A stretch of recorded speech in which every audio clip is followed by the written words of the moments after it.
From the Gettysburg Museum of History Studios, high atop Baltimore Street, in a maximum security facility complete with central air, it's AG Today. Hi, this is Darren. And Mayor from the Civil War Breakfast Club podcast. This is Dan Casella from the No Pollution of Cowardice podcast. This is Wayne Motz from the Gettysburg Foundation. Hi, I'm John Rothman. Hi, this is Bo Brinkman. Hi, this is Joseph Fuqua, and you're listening to Addressing Gettysburg. You're listening to Addressing Gettysburg with Matt Gallery. Don't ever go on America Got Talent. You won't make it.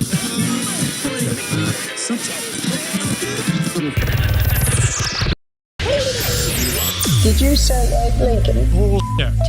The top of the list. You're listening to Addressing Gettysburg Today. I love this podcast. Where did this idea come from?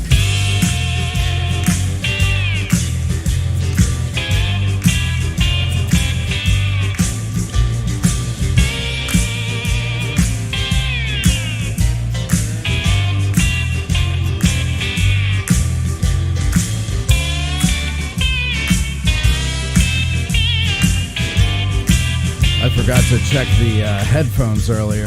Hello, everybody. Welcome to Addressing Gettysburg Today.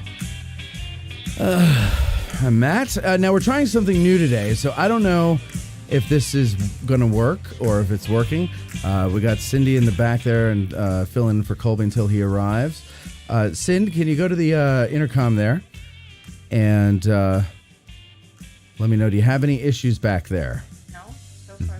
So far, so good. Okay, good.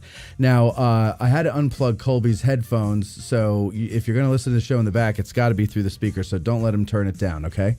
Okay. Got it. All right, very good.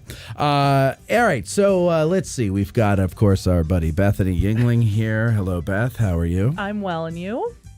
Oh, I'm just grand. I'm just grand. You look a I'm in little good mood. frazzled today. Well, I'm always frazzled. It is that time of the year. It is the frazzling time of the year, but luckily I have the stress lemon that Debbie gave me for Christmas this year, which is I need a stress lemon too. very helpful for me. But yeah, you should get a stress lemon. I need a stress lemon or a stress anything. Like I'll take anything at this point. It doesn't matter what it is as long as it's the new job started on Monday, and I'm a little. Right, how's that going? Freaking out. The stress lemon that Oh my god! What is happening? What is happening? Sorry, I just wanted to see if it was okay. All right, so how is the new job? It's going really well, except that there's a lot of new things. Right, like learning about membership and the way they send things out, and the newsletter and all that kind of stuff. So you're learning the how the job goes and everything, right? Mm-hmm. Yeah. Okay. Good. Now, so what I was trying to say before, I'm sorry, is that we are simulcasting, allegedly, on Instagram.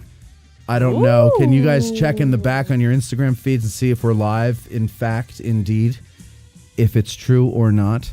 So I was kind of holding this close to the vest, kind of teasing it because, certain things you don't want to say you got until you got it, right? Because then you look like an ass if it doesn't work out. Not you, Matt. Not you. I invented looking like an ass. This mic sounds tinny and weird to me. I think it's your headphones. You sound fine to me. Oh, okay. Are you not loud enough in your mix? Maybe. Well, let's see. Let's try that. Let's do this here. Feel like I'm in a tunnel. Do you? You sound fine. Oh. How about this? We'll do, sorry, ladies and gentlemen, just bear with me here. Bear with me. See, this is I mess with these things when no one's here, and then everybody shows up with 30 seconds to go, and then we don't have time to go through this stuff. So this was my fault, everyone. No, it isn't your fault. It was. I was very late getting. It's my fault today. for messing with things from week to week. That's what she said last weekend, and we had to mess with some things. Totally different settings. I remember you can save them. Yeah. Never mind. I'll shut up. Doesn't matter. No. But anyway, all right. I'll adjust you as we go. So anyway, So everything okay? Nothing on Instagram. Nothing at all, or it's not working? Like it's choppy. Go ahead. You can talk in the intercom. I'm just saying, give me 1 second. Okay. What are you saying back there, Mike?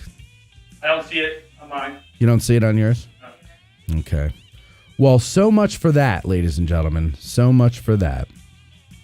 Well, Brian says that I sound fine. Yeah, you do. I believe Brian. You do. Brian who? Brian Wolf. There you Brian go. Wolf. Bethany, you sound fine on the broadcast. There you go. Yeah, these are monitors. These are not accurate depictions of what are going through or what is going through. Is this like when you're looking through the mirror on the side of your car as things are closer than they It's appear? similar, but not the same. Yeah. Okay. It's kind of like that. Kinda It's a like that. representation of what's there, but it's not not actually official. right. Got it. I'm picking up what you're laying down. Exactly. Thank God. Thank God. All right. Now, so sitting here with us is a patron of ours who I met last week. So you might have seen the picture I put on social media. It was me, Jim Hassler. So Jim Hassler and I go to dinner. We call it our January dinner, although it was February when we did it because January just didn't work out for us. But every January. Every January so far, it's been we would go out and get beer. Get deer? We would get some deer and drink some beer and eat some beer, and we would sit and talk about whatever because there's no tourists around. It's just you can relax and just BS and everything. I'm imagining the two of you in orange and hunting gear now, so thank you for that. So we went out and did our annual there. And we went to the Gettysburg. Mm-hmm. And, I get in there and I put my name on the list. And it's like 35 minutes. And I turn around and who's standing behind me but Matt Atkinson. Of course. And his friend, I want to say it's Rick, but I'm probably wrong. Forgive me, Matt's friend. So they're back there. And so I start talking to them.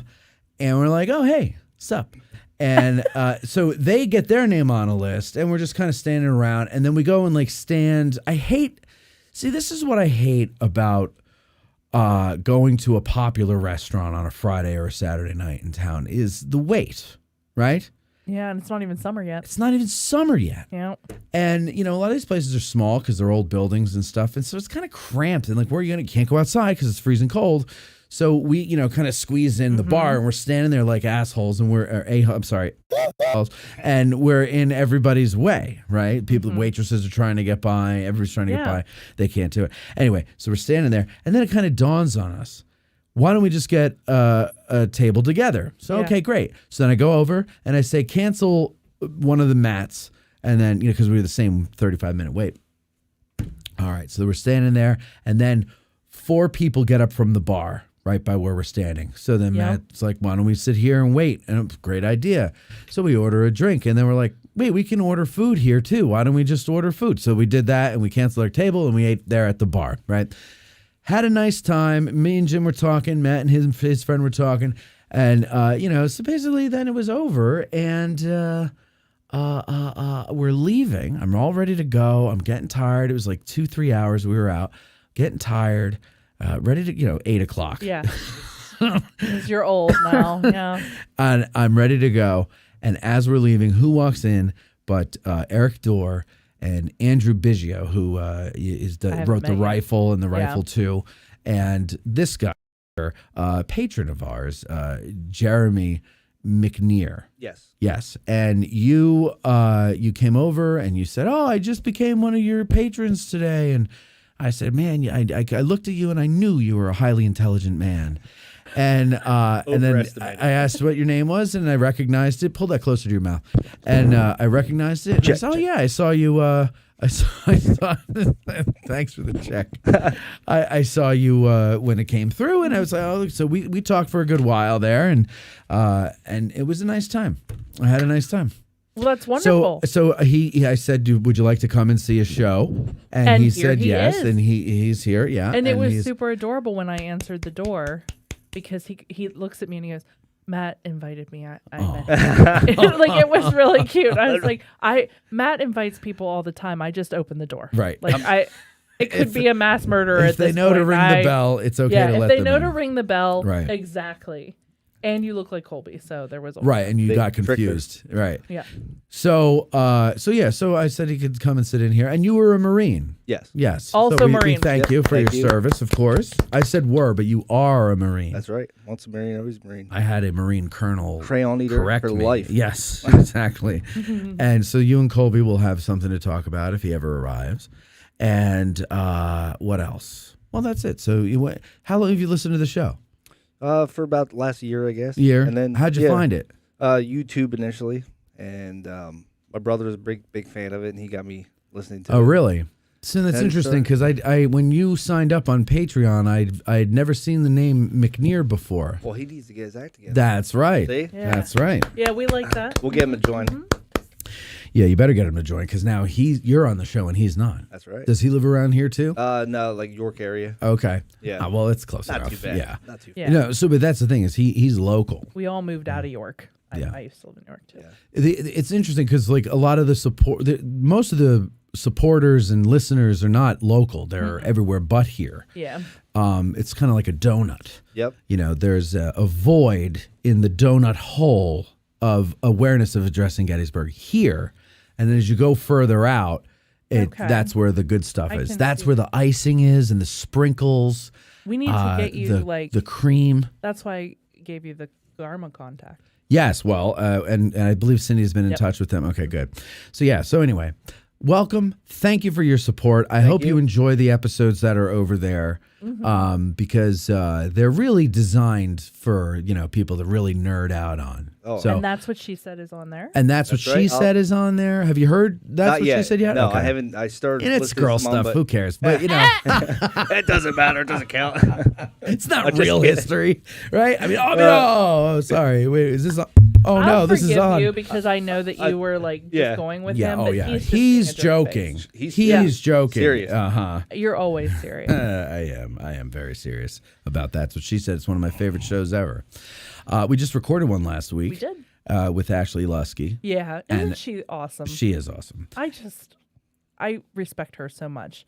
I mean, she's a young human and already a doctor. Yeah. And when she talks, you just want to listen. Why do you say human? I don't know. Just came That's out that so way. clinical and boring and impersonal. She's a young woman. There you go. Okay. Yeah.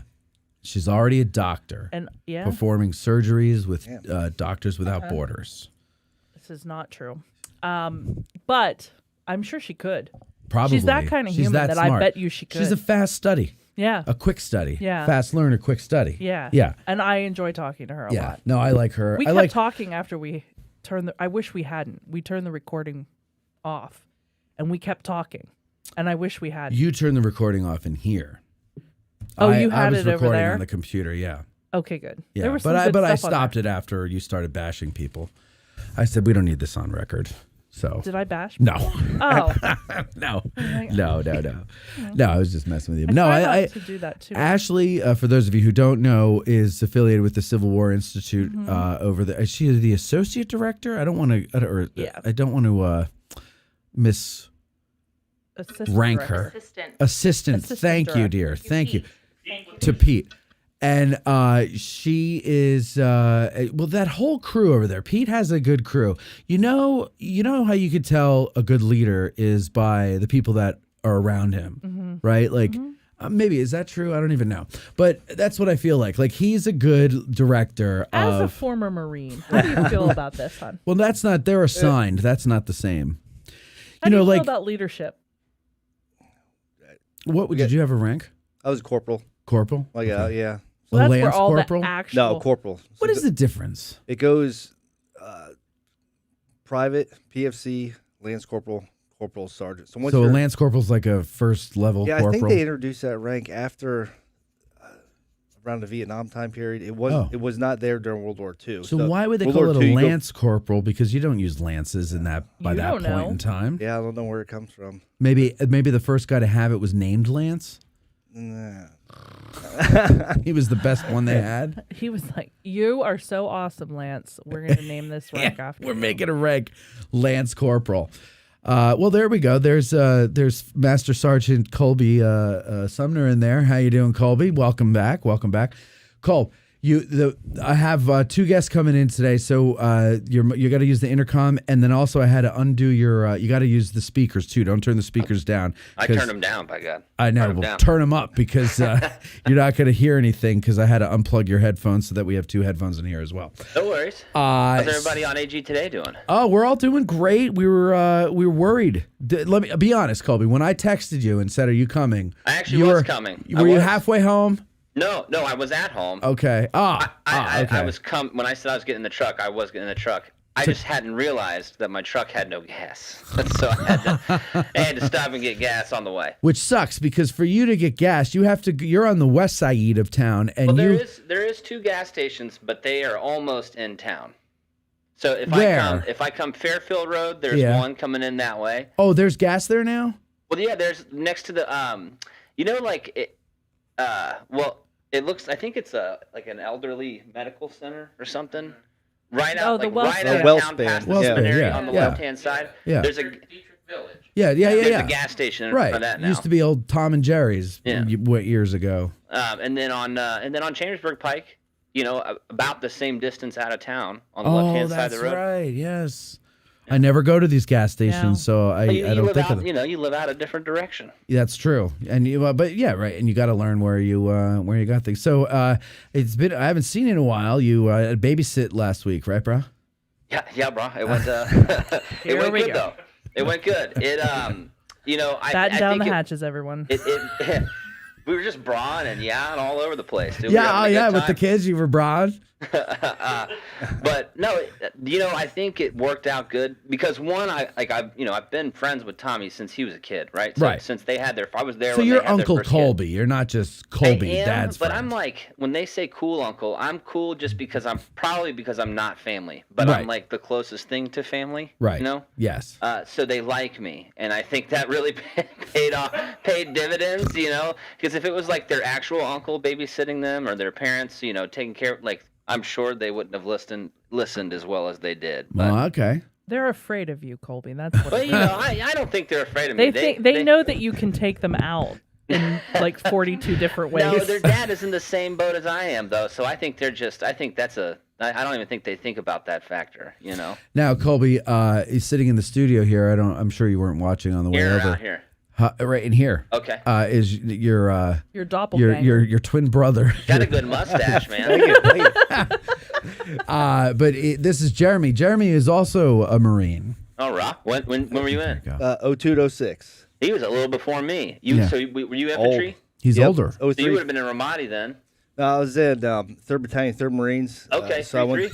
Yeah, 3-3. West Coast, right? Yep. Lost. We lost. I don't know I don't know the units well enough. Hawaii. Episode's over, everyone. Hawaii.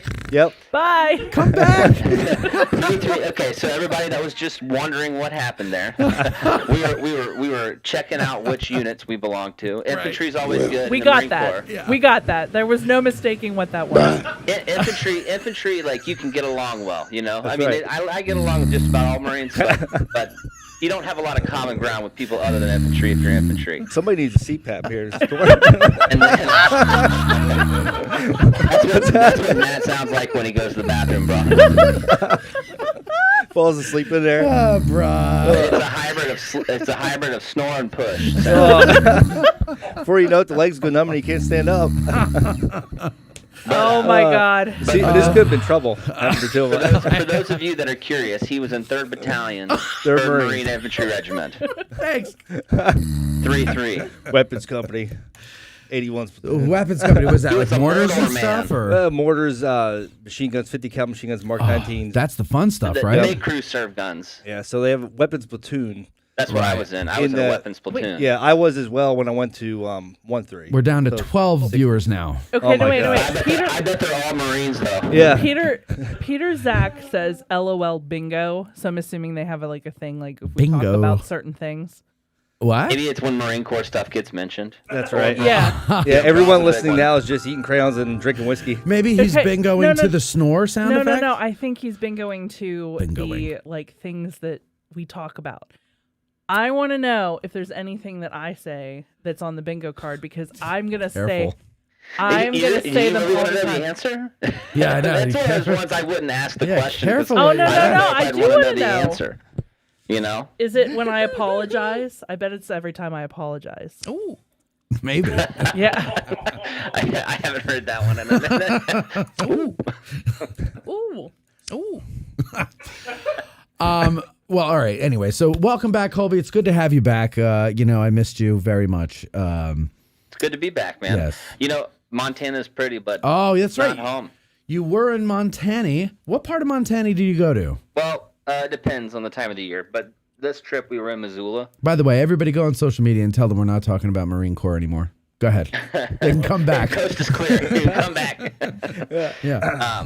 No, we went to Missoula. That's where my wife went to high school, and her mom still lives there and all that. So Okay. and a lot of her family. So that's where we went. She had a friend that was getting married. So is it like, do you feel like you're on Yellowstone when you're out there? No, I mean, but then again, I haven't watched the show, so I don't really know. Oh, really? You But haven't it's watched not- Yellowstone? It's not very cowboy vibe-ish. And now, if you go to I don't know, if you go to like where we go during the summer, you get a little bit more cowboy vibe, I guess. But even there, I feel like to get the real cowboy vibe, you got to go east Montana, which is actually like more flat, like rolling hills and flatland. Okay. He stood as erect as I am now. Don't you wish you could walk around with that on a soundbite, like on a necklace? I do. Just hit that in public whenever you want it. I do. I just find it funny that that's actually him saying that. Well, I know. And that's not edited together. It's No. not like two different sentences. That was the sentence. Right. Oh, no, that was it. Yeah, like he was quoting somebody. He stood as erect as I am now. Bullshit. The funniest part about it is he was like laughing halfway through saying it because he knew that was what's going to happen. He knew that was going to happen, and that you were going to get a soundbite, and it was going to live on. Maybe, I don't know. I'm not sure. Anyway. Oh boy! Before we get on. Aren't you glad I'm back? I am glad you're Come back. in and yes. disrupt the show like a tornado. Listen. I missed you, Colby. I don't know about everybody else, but I missed you, brah. I missed you. Bro. I miss brahing it up with my brah. Yeah, brah. I was in Hawaii. I'm used to it, brah. Yeah, brah. Yeah. Did you surf in Hawaii, brah? Yeah. Yeah, brah? Yeah, brah. Oh, hang time, brah. So all the can people also that throw we some gained back bras are in now there, leaving too. again. Yeah, they're all Brah. all the We're down bra to 6 haters. viewers now. Yeah, they're just bra haters, guys. They're just bra haters. Dude, now we have another Marine on here, so we can throw Raws in with the bras too. Bra. We can just get real. How about nutty. Jeez. Real nutty. Shoot me now. The raws and the bras. Oh my god. What was it? Oh my God! What was that it that you mass wanted to suicide? talk about? Everybody killing themselves. It's Chris Hansen.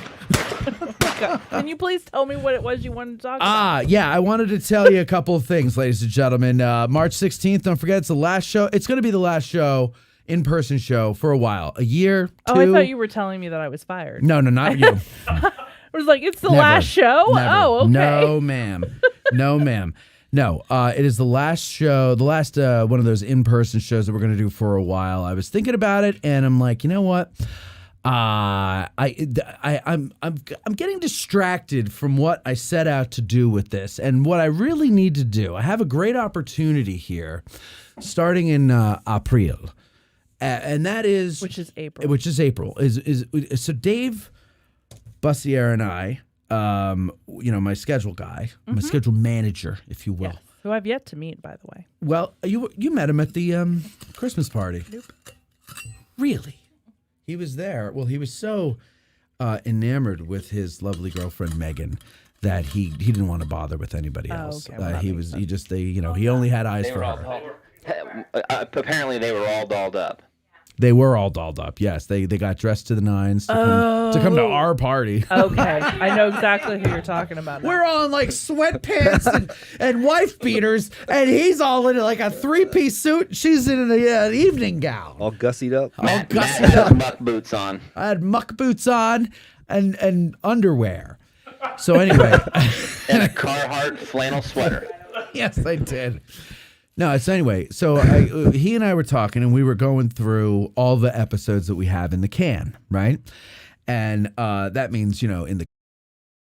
And I said, well, let's stop here because July, we do the anniversary episodes, so we're not going to count any of the ones we have in the can because I'm not going to release those. So really, we're up until September where we have shows released, right? And we're going to record all the way through till beginning of April for the rest of this year and early 2025. So we're going to be way ahead of time. It is awesome, and I'll tell you why. Because now I don't have the excuse of I don't have time to write the narratives. I gotta get back to the narrative. What about time for the gym? And the gym, Colby. And the gym. I've got time for the gym as well. That's right. Thank you for reminding me. God! No, God, please, no! Gotta go to the gym, bro. I do, bro. No, I do. And actually, you're right, Colby. Yeah, the gym. So basically, you're telling me you have 0 excuses left. Come April, I will have 0 excuses Has left. anybody else noticed how that date keeps getting pushed to the right and the right? Come April of 2026, I will have no excuses. 2 weeks, just 3 weeks, just 4 weeks, just April. Just I want to have a couple of weeks of this diet under my belt. When I turn 60, I swear to God, I'm going to the gym. You goddamn mean son of a bitch! You goddamn mean dirty son of a bitch! That's true. It's true. I do keep pushing it back. Well, you know why, Colt? Because every time I think, okay, after this week, I'm free, then from the moment I say that to the moment that week ends, a whole bunch of shit comes my way, and it's all for next week. And then now I don't have that time again. It sounds like you have an excuse shuffler that just comes up with this magic card as soon as you need it. Every time you lose one, you get a new one. That's just not true, Colby. But what do you think? More excuses than a high school attendance office. That's just, I don't have, this is true. Because my back is hurting me. Wait, I used that last week. No, really. So look, so Dave said when we were going over this, he goes, you know what? He's on the phone, so he's like, oh, jeez. You know what you should do? And I said, what? And he's like, why don't you just take April off and rest for the first time in your life? And I said, well, it wouldn't be the first time in my life. It would be the first time in a few years, but, you know. It doesn't matter. My point is you should take off, go on vacation. Take your feet back. And I said, well, I can't go on vacation. I mean, we'll go away a little bit. Cindy, I told Cindy that for Christmas, her Christmas present, we were going to go to Harper's Ferry and stay at a romantic Airbnb or B&B. On the mountainside. Not the air kind, just not the air kind, just the regular kind. $20 a night. Are you going to go to that really fancy one that's right there on the river? Yeah, it is a fancy one. It is nice. That's where Mark took me. But the staircase from the parking lot at the bottom is very weird. You talking about the parking lot down at Harper's Ferry? Yeah, it's a little crazy. You know the staircase that goes up to the B&B? It's like 1.5 miles long. I mean, Cindy's going to have such a hard time carrying the bags up that thing. Well, I approach from the road at the top of the hill. But no, so we're going to go, do that. But other than that, I'm going to tell him, I'm like, no appointments, no recording appointments, except we'll do AG today.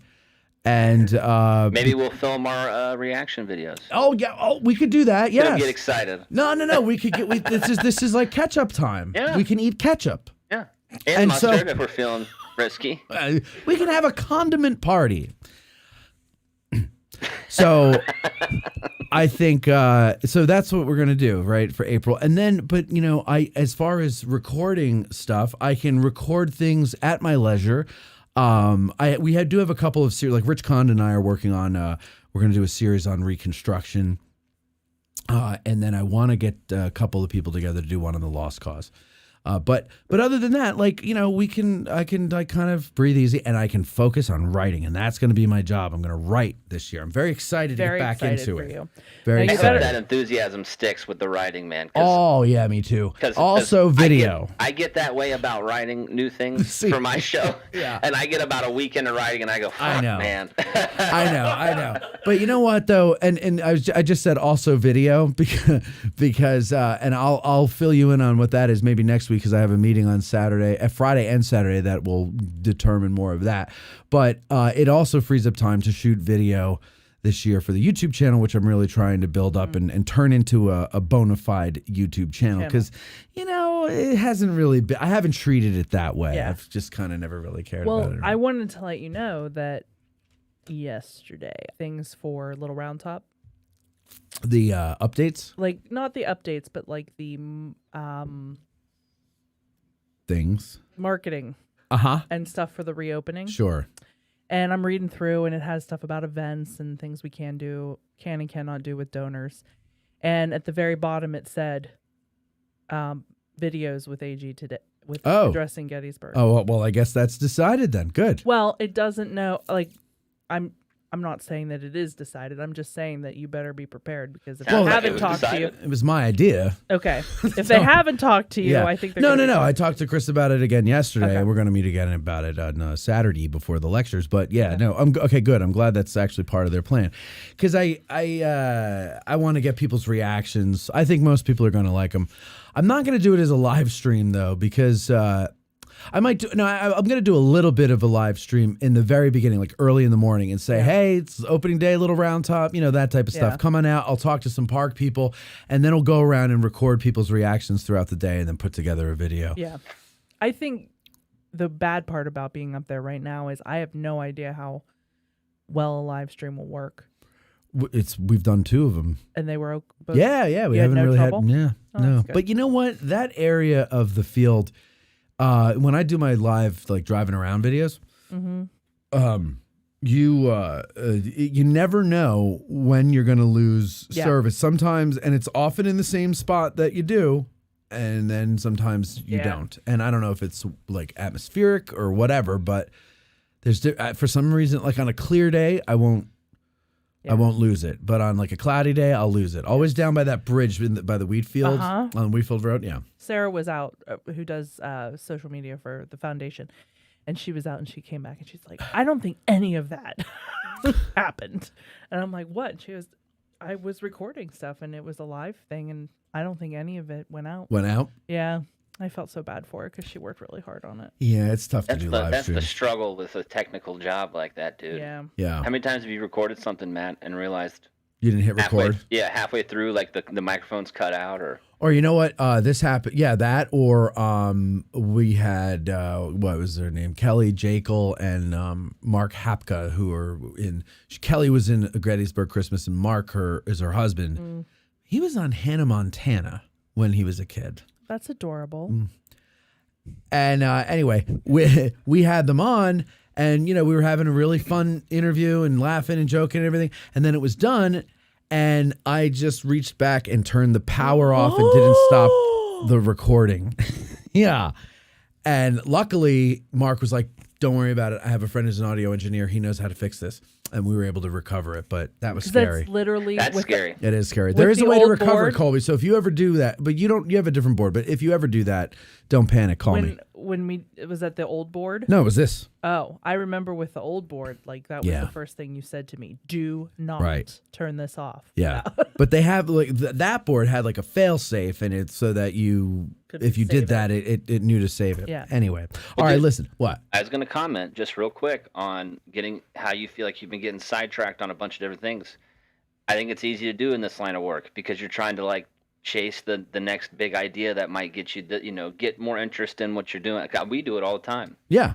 We have to rear the reins back as well. How's it going, buddy? Yeah, exactly. So we got some guests in the studio right now. Well, what we're going to do is take a break and come back with our first guest, Pete Miele from the Seminary Ridge Museum and Education Center. We will be right back. Aren't you glad you used Dial? We are too. We'll be right back.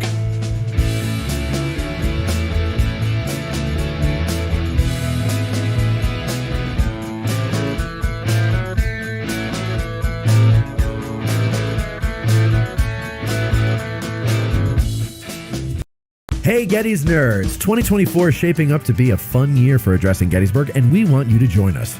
Our Get Out of the Car tours put together and led by licensed battlefield guide Louis Trott kick off in April and will be available at a later date for the first time ever on our YouTube channel. Speaking of our YouTube channel, Gettysburg National Military Park's Winter Lecture Series is available exclusively over there from January through March. So be sure to subscribe and click the notification bell so you don't miss a single one. We also brought back our in-person events for you. Join us at the Adams County Historical Society on March 16th as we record an episode of our popular biographical series, Spotlight On. This one is a doubleheader featuring Tim Smith and Gary Edelman. Tickets are available on our website under the Events tab. And if you're a patron, you get a discount. How about an outdoor summer concert to make your summer sizzle? Man, was that cheesy. Anyway, Billy Webster is bringing his band to town to perform his entire album of Civil War songs, Marching Through Georgia, just for you.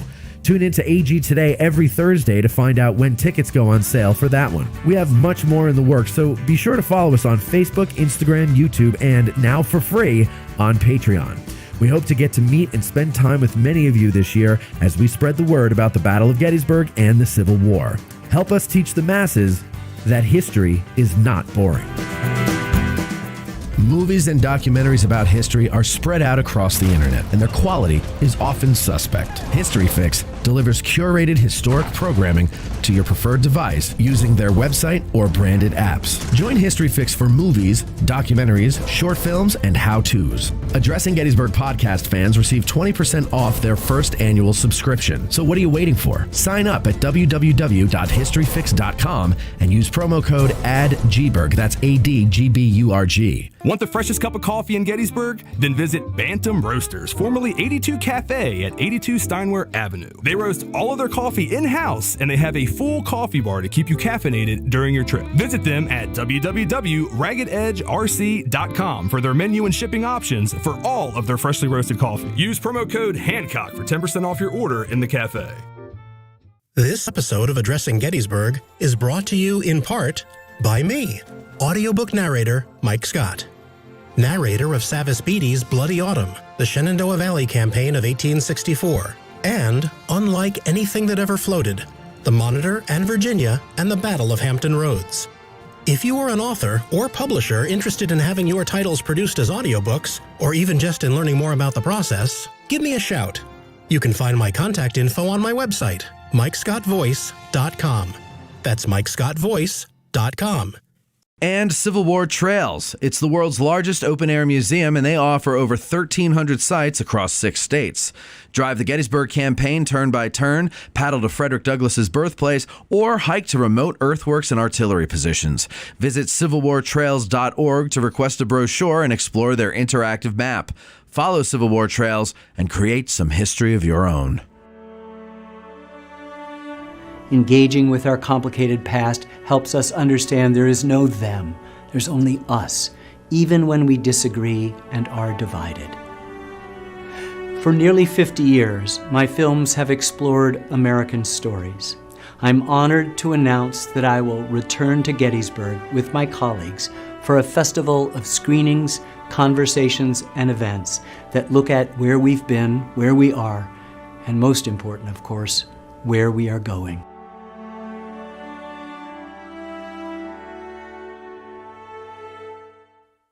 You're listening to the Addressing Gettysburg podcast.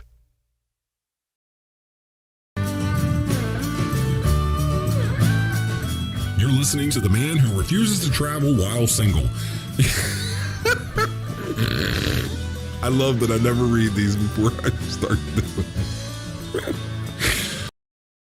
We're pretty excited about No, it. but the You current, ought to be. Yeah, the current guest that we have though Someone in here is said people still love him, though.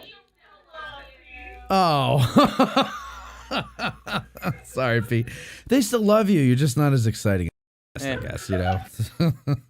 All right, no, but Peter graduated from Ramapo College and Shippensburg. Mm-hmm. Yes. All right. With me. That's how we met. We had one class together. You went We had to? one Oh, you class. went together? Yeah. Oh, I didn't we know had that. class together. Yeah. Oh, you guys go way back. Yeah. Yeah. Oh, this is like a class reunion. It of is. sorts. It is. You are currently the executive director at the Seminary Ridge Museum and Education Center. And No. fun fact. I haven't worked there for years. Fun fact, he was voted most likely to go to space at Space Camp in 2001. So he was the He also superlative in his camp. was on the Gettysburg Dancing with the Stars, weren't you? Yes. Dancing with the local stars. Did you win? No.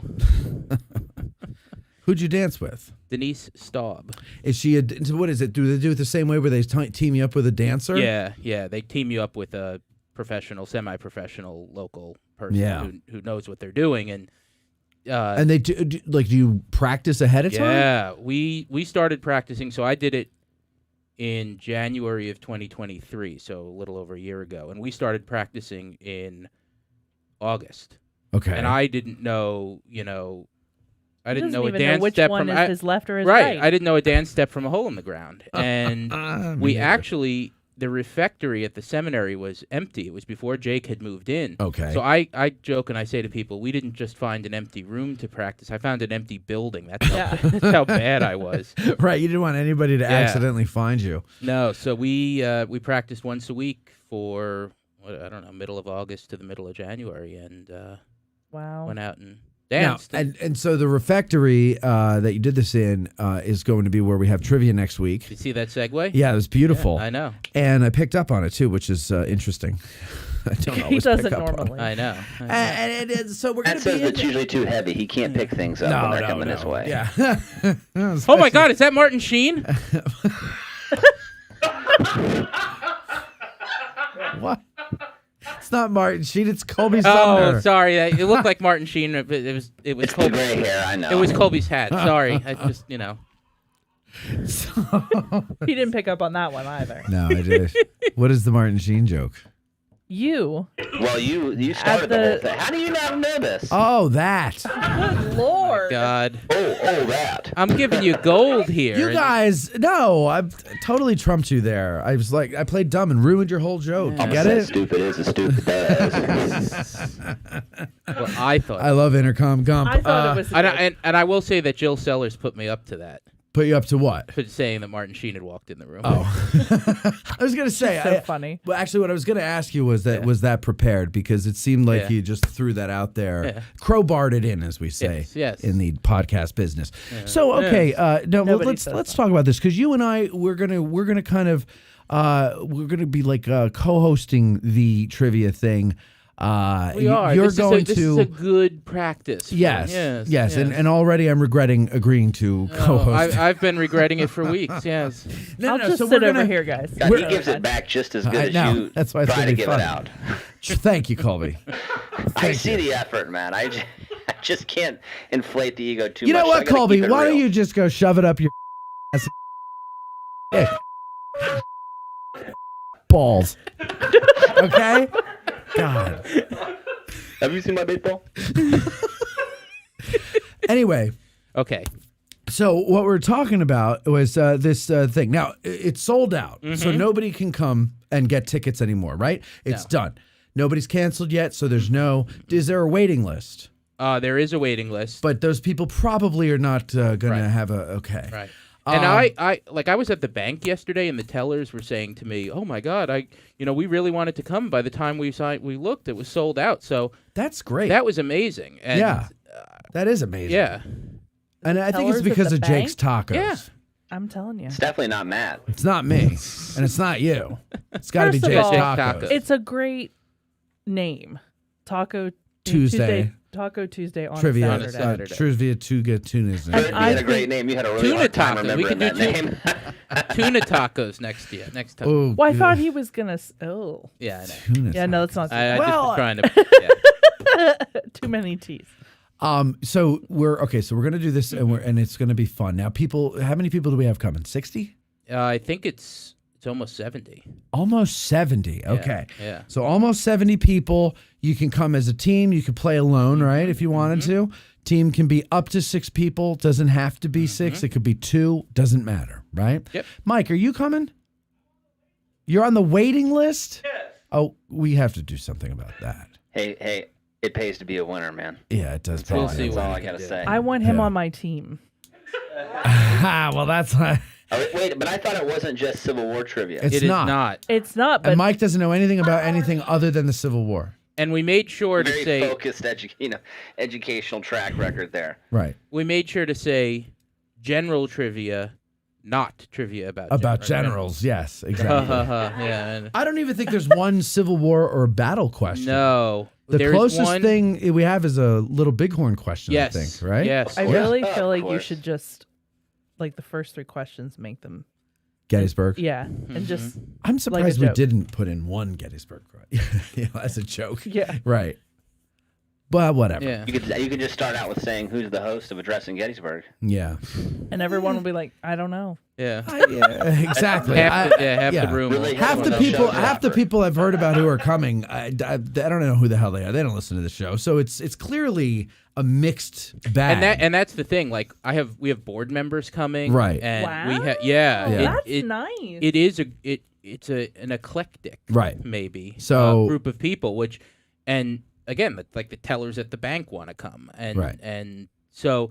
I mean, that's what we wanted to do. We wanted to do something that was going to be fun, that was going to bring people from different backgrounds out for taco. And who doesn't like tacos? Everybody loves tacos. Yeah. And I said to Jamie... It's not a show, though. I mean, that's the thing. It's like we're not recording it. It's a community bonding type of experience. Yeah. Yeah. I said to... Because Jamie drops her daughter off at the bus stop right outside my office in Umstadt every morning. And I said to her last week, you looking forward to trivia? And she goes... I'm looking forward to tacos.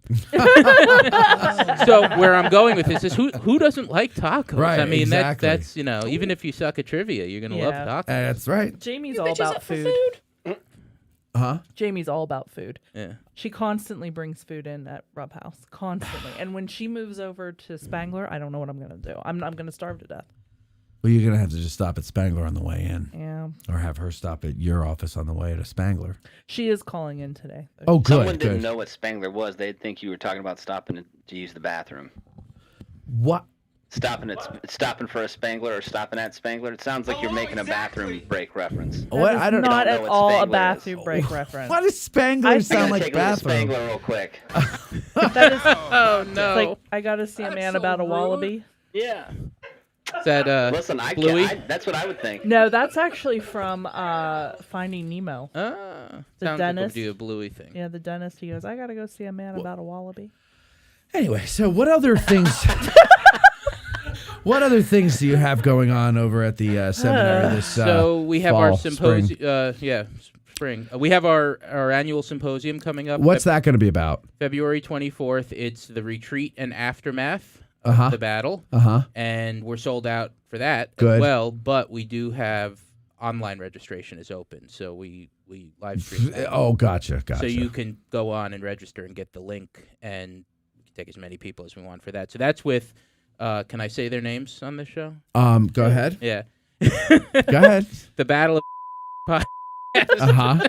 And who's a host of that? Jim and Eric.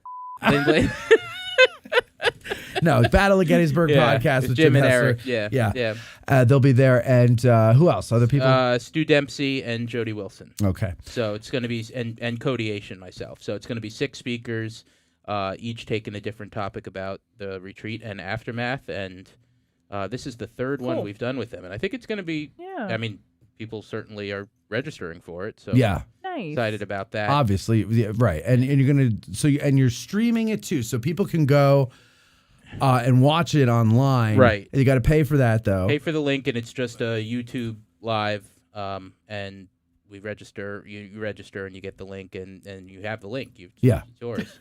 You have the link, and it's yours. Yeah. You register, you get the link. That's how it works, I think. Yeah. Right. And then in March, we have March 8th, Carol Adrian, who wrote a book called Healing those who need it. No, Healing a Divided Nation. Uh-huh. About Civil War medical care. She's going to come out and talk about her book. And then on March 9th, we have our third annual Iron Brigade dinner, and Carol Reardon is going to be our keynote speaker. What are you making faces at me for? What? What? I just thought to myself, I wanted to stare at you to see if you would do anything. And it worked. I've tried it before. I did. Then Jeremy comes in out of frame. Anytime somebody comes in out of frame, it makes me laugh. It's so rude. It's so rude to my guest. All right, so it's like you don't even matter. I don't know. Pete. Yeah. Anyway, like it's not you, Pete. I've been gone for 2 weeks. I'm just getting my mess arounds in. I apologize. I won't look up anymore. I promise. I'm so used to this dealing with Cody and Rob that I know. They just don't treat me like a Cody and Rob. Scooter. Scooter. Do you know about Scooter? No. Oh, here we go. Tell her about Scooter. So, at one point a few years ago, we tried to figure out what Muppets we all were. Oh my God! I know. And he's Scooter. Fozzie. Okay. And not Dr. Teeth. No. But I said Rob is Scooter, and the whole room stopped and went, "Oh, that's perfect." Yeah. So I think that there are people in the seminary that don't know his real name anymore. Like Jake just calls him Scooter, and I think Jake forgets what his name is. But you're Fozzie, and Cody's who? Sam the Eagle. Sam Eagle.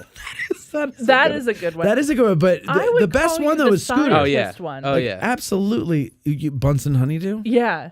You're Bunsen Honeydew. Really? No. Yeah. Oh, 100%. He's bald. He's got a beard and a full head of hair. I'm talking about just you're talking personalities? Yeah. No, they're talking looks. Yeah. Guys are cool. Well, I mean, we just go after looks. It's sort of, it's holistic. I mean, Rob doesn't look like Scooter, but he's the gopher. He's the long-suffering.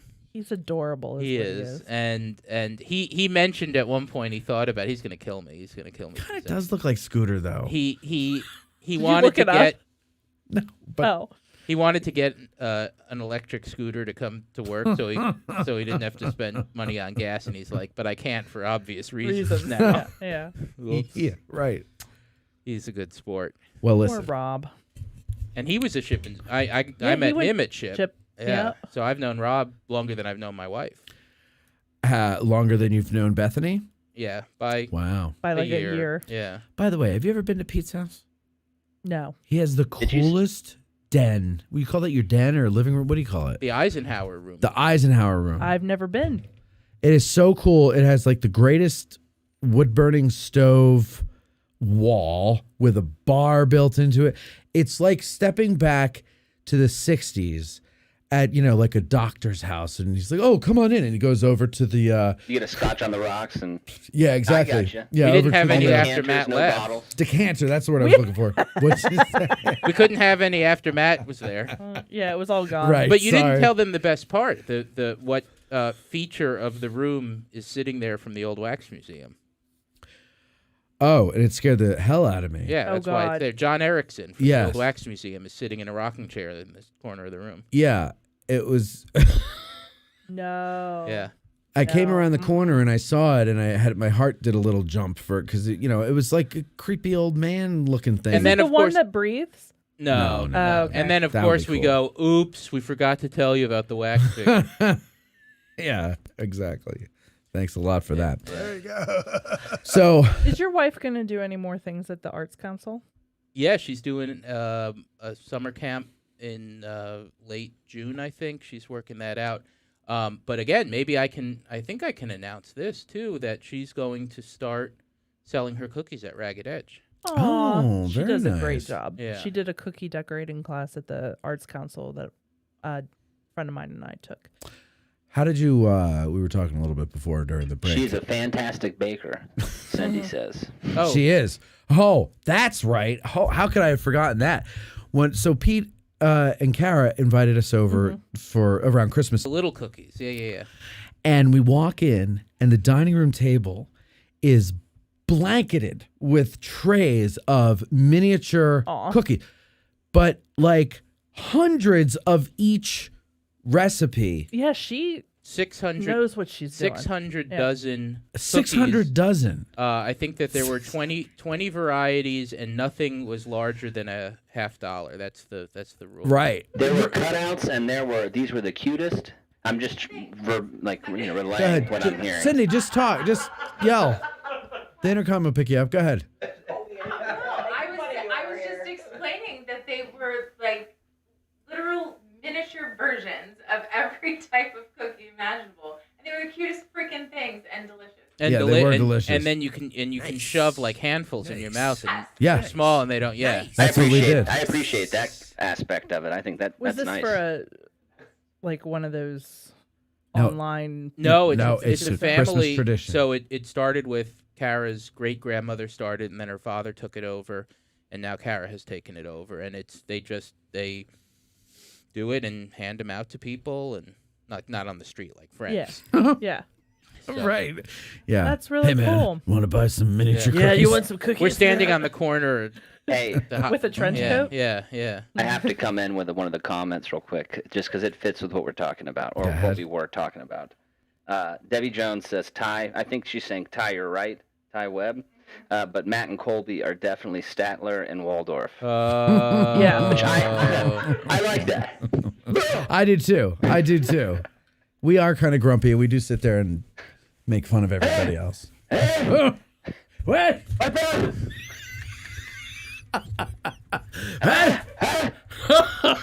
So Pete, tell us about what's going on at the seminary, like just the day to day. How's that going? Yeah, I mean, as we've come back. Sorry. Go ahead. So many. That's part of the podcast. So much of what we were doing was rebuilding after COVID. After we saw some, the drop in attendance. But last year we were back to almost our pre-COVID numbers. We had 146 groups come through. So and we're starting to do a lot more events. As you've realized, our symposium has really picked up. We're having different speakers come in. Every Friday we have what we're calling Fridays on the Ridge. I usually call it Fall Fridays on the Ridge, and Rob has to correct me, and I say, no, it's Fall Fridays on the Ridge in spring. It's like Taco Trivia Tuesday on a Saturday. So every Friday, one of us, Cody, myself, or Caleb, our Education and Visitor Services Coordinator, gives a talk on some subject. Tomorrow night, Caleb is doing a program on Zoom on archaeology on Seminary Ridge. Oh, cool. Yeah. Do you have the calendar for that? Done? Yeah. Can you email it to me? Sure. So I can have it for here? Yeah. You don't have to do it right this second. Well, if I don't do this. He's got to, so he remembers. Yeah. Well, listen, I hope you have a good spring season. Of course, the biggest, most important event is going to be Taco Tuesday on a Trivia on a Saturday night, Tuesday, Monday. Mm-hmm. You're all taken care of regarding last week. Person. Yeah. Did you? We had Jake on last week, and we talked about, not much pertinent to the Taco Tuesday, but he is going to make the tacos. Yep. What'd you think of his appearance there? Do you think he was a little wild? Did you have fun watching him? Yeah, I did. I did. I thought he was great. Oh my god. Yeah, he's become a really good friend, and we see each other talk. I was talking to him outside on the phone, and I said, I have to go be on Matt's show, so I had to cut him off for you. Yeah. Feel good about yourself. Well, thank you. I appreciate that. But and we're gonna do it again, right? What? Have him on? No, do the Taco Trivia. This is not right. So the goal is to do this at least annually, if not. Is that a Freudian slip right there?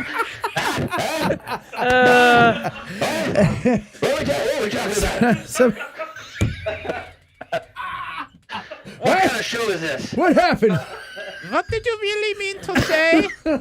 No, we're going to do it at least annually, right? If not biannually. I think we do. Yeah, and Jake and I talked. Or is about that semi-annually? When you do it twice a year?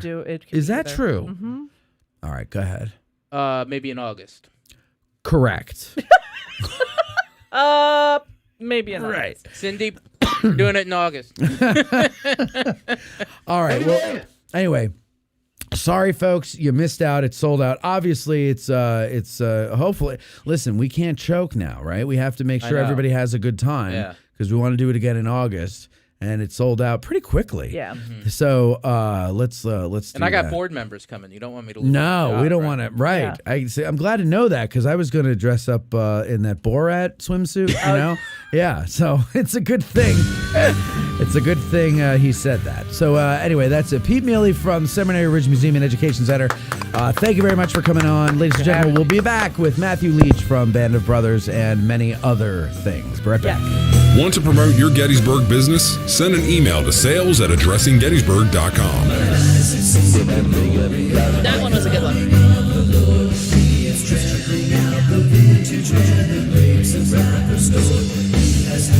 I'm not sure I believe you.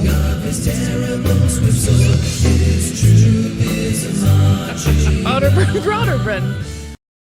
Who can forget the sounds of the 60s? The 1860s.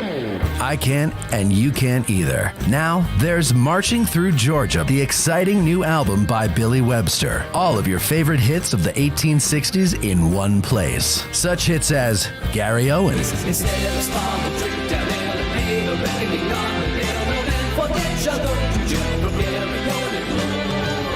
the Battle Hymn of the Republic,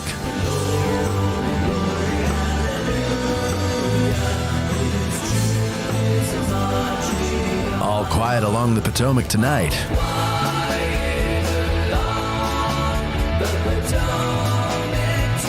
Marching through Georgia?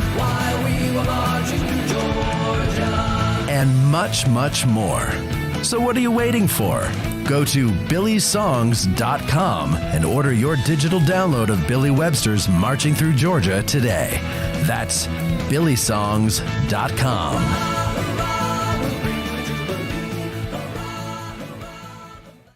Seminary Ridge Museum and Education Center, Gettysburg's premier museum, is housed in the historic Lutheran Seminary building constructed in 1832, a witness to the first day of battle. The museum's 3 floors of exhibits connect visitors to the dilemmas that led to the Civil War, provide a powerful and personal view of the battle's first day, and explore one of the battlefield's largest hospitals. No visit to Seminary Ridge Museum and Education Center is complete without a guided tour of the building's famous cupola, where on the eve of battle, officers and civilians saw thousands of Confederate soldiers' campfires burning to the west, and Brigadier General John Buford watched for vital federal reinforcements as fighting erupted on the morning of July 1st. Today, you can stand where Buford stood and discover how this view helped chart the course of the Battle of Gettysburg. Your trip to Gettysburg is not complete without a serious visit to Seminary Ridge Museum and Education Center, Gettysburg's premier museum. Purchase tickets online at seminaryridgemuseum.org or call 717-339-1300. To get tickets or a cupola tour, listeners may call or walk in and mention addressing Gettysburg, or by ordering online using the promo code AG1863 for 20% off. Seminary Ridge Museum and Education Center. It began here. There's a devil to pay. If you're a lover of history, then go to trhistorical.com. There you'll find apparel, drinkware, decor, and more featuring a wide range of interests from the ancient world to the Cold War. Looking to make an impression with the perfect gift? Well, TR Historical now offers gift cards and a vintage wrapping service for a truly unique presentation. And our listeners will receive 10% off plus free shipping in the U.S. when you use promo code GBERG1863. So go to trhistorical.com, TR Historical, for the love of history. Think outside the bus and let family-owned Gettysburg Tours take you on a cycling journey across the picturesque and historic Gettysburg battlefield. There's no better way than by bicycle to gain a feel for the terrain of the battlefield. Slow enough to see it all, yet fast enough to do it all. Follow the route of Union troops entering the fray as you ride to the site of the first shots of this epic 3-day battle. Feel the drama as you put yourself in the position of a Confederate soldier just before he steps off to make Pickett's charge. Take a stand with the heroic Colonel Chamberlain on the slopes of Little Round Top, just before you view the fields of honor beneath you from its summit. All of our guides are officially licensed by the National Park Service. So don't get a sore neck trying to see out of your car, and saddle up with Gettysburg Tours for a 360-degree view of America's most important piece of real estate. Gettysburg Tours. Think outside the bus. Go to gettysburg.com or call 717-752-7752 to book a battlefield experience you will never forget. You've heard us promote various ways that you can help us keep the show going, but one way we haven't pushed too much is our sutlery at addressinggettysburg.com/shop. That's a shame because we have designs over there by talented artists like Ty DeWitt of 1863 Designs and Mike Stretch of the Heritage Depot. So now we're promoting it. Buying shirts, hoodies, mugs, and other items from our sutlery not only helps us keep the lights on, but it also helps guys like Ty and Mike, and it helps spread the word about the show every time you wear an item or you sip from your mug. So head over to addressinggettysburg.com/shop and grab some merch. It's the perfect Christmas gift for the Gettys nerd in your family. That's addressinggettysburg.com/shop. Our favorite bookstore in Gettysburg is For the Historian, located at 42 York Street. It's because they have the best selection of Civil War books in Gettysburg, both new and used. And online, they have even more to choose from. And if the Civil War isn't your thing, that's not a problem. This is For the Historian, after all. They cover history from the ancient world to the 21st century with a strong selection of World War II and American Revolution books. It's astounding how many thousands of titles from Osprey, Savas Beatty, UNC Press, and more they have in their store. And that's because, well, they have a warehouse too. And that's where they keep all the books that are available online at forthehistorian.com. And folks, if you go to forthehistorian.com now and order books until you're blue in the face, be sure you mention that you heard about them on Addressing Gettysburg in the Note to Seller box, and they will refund your shipping costs. And if you prefer to stop by when you're in town, well, you could do that too. Just mention Addressing Gettysburg at checkout, and they'll take 20% off the retail price of your item. So go to forthehistorian.com or stop by 42 York Street, or you can call them at 717-685-5207. That's forthehistorian.com or 717-685-5207. You're listening to Addressing Gettysburg.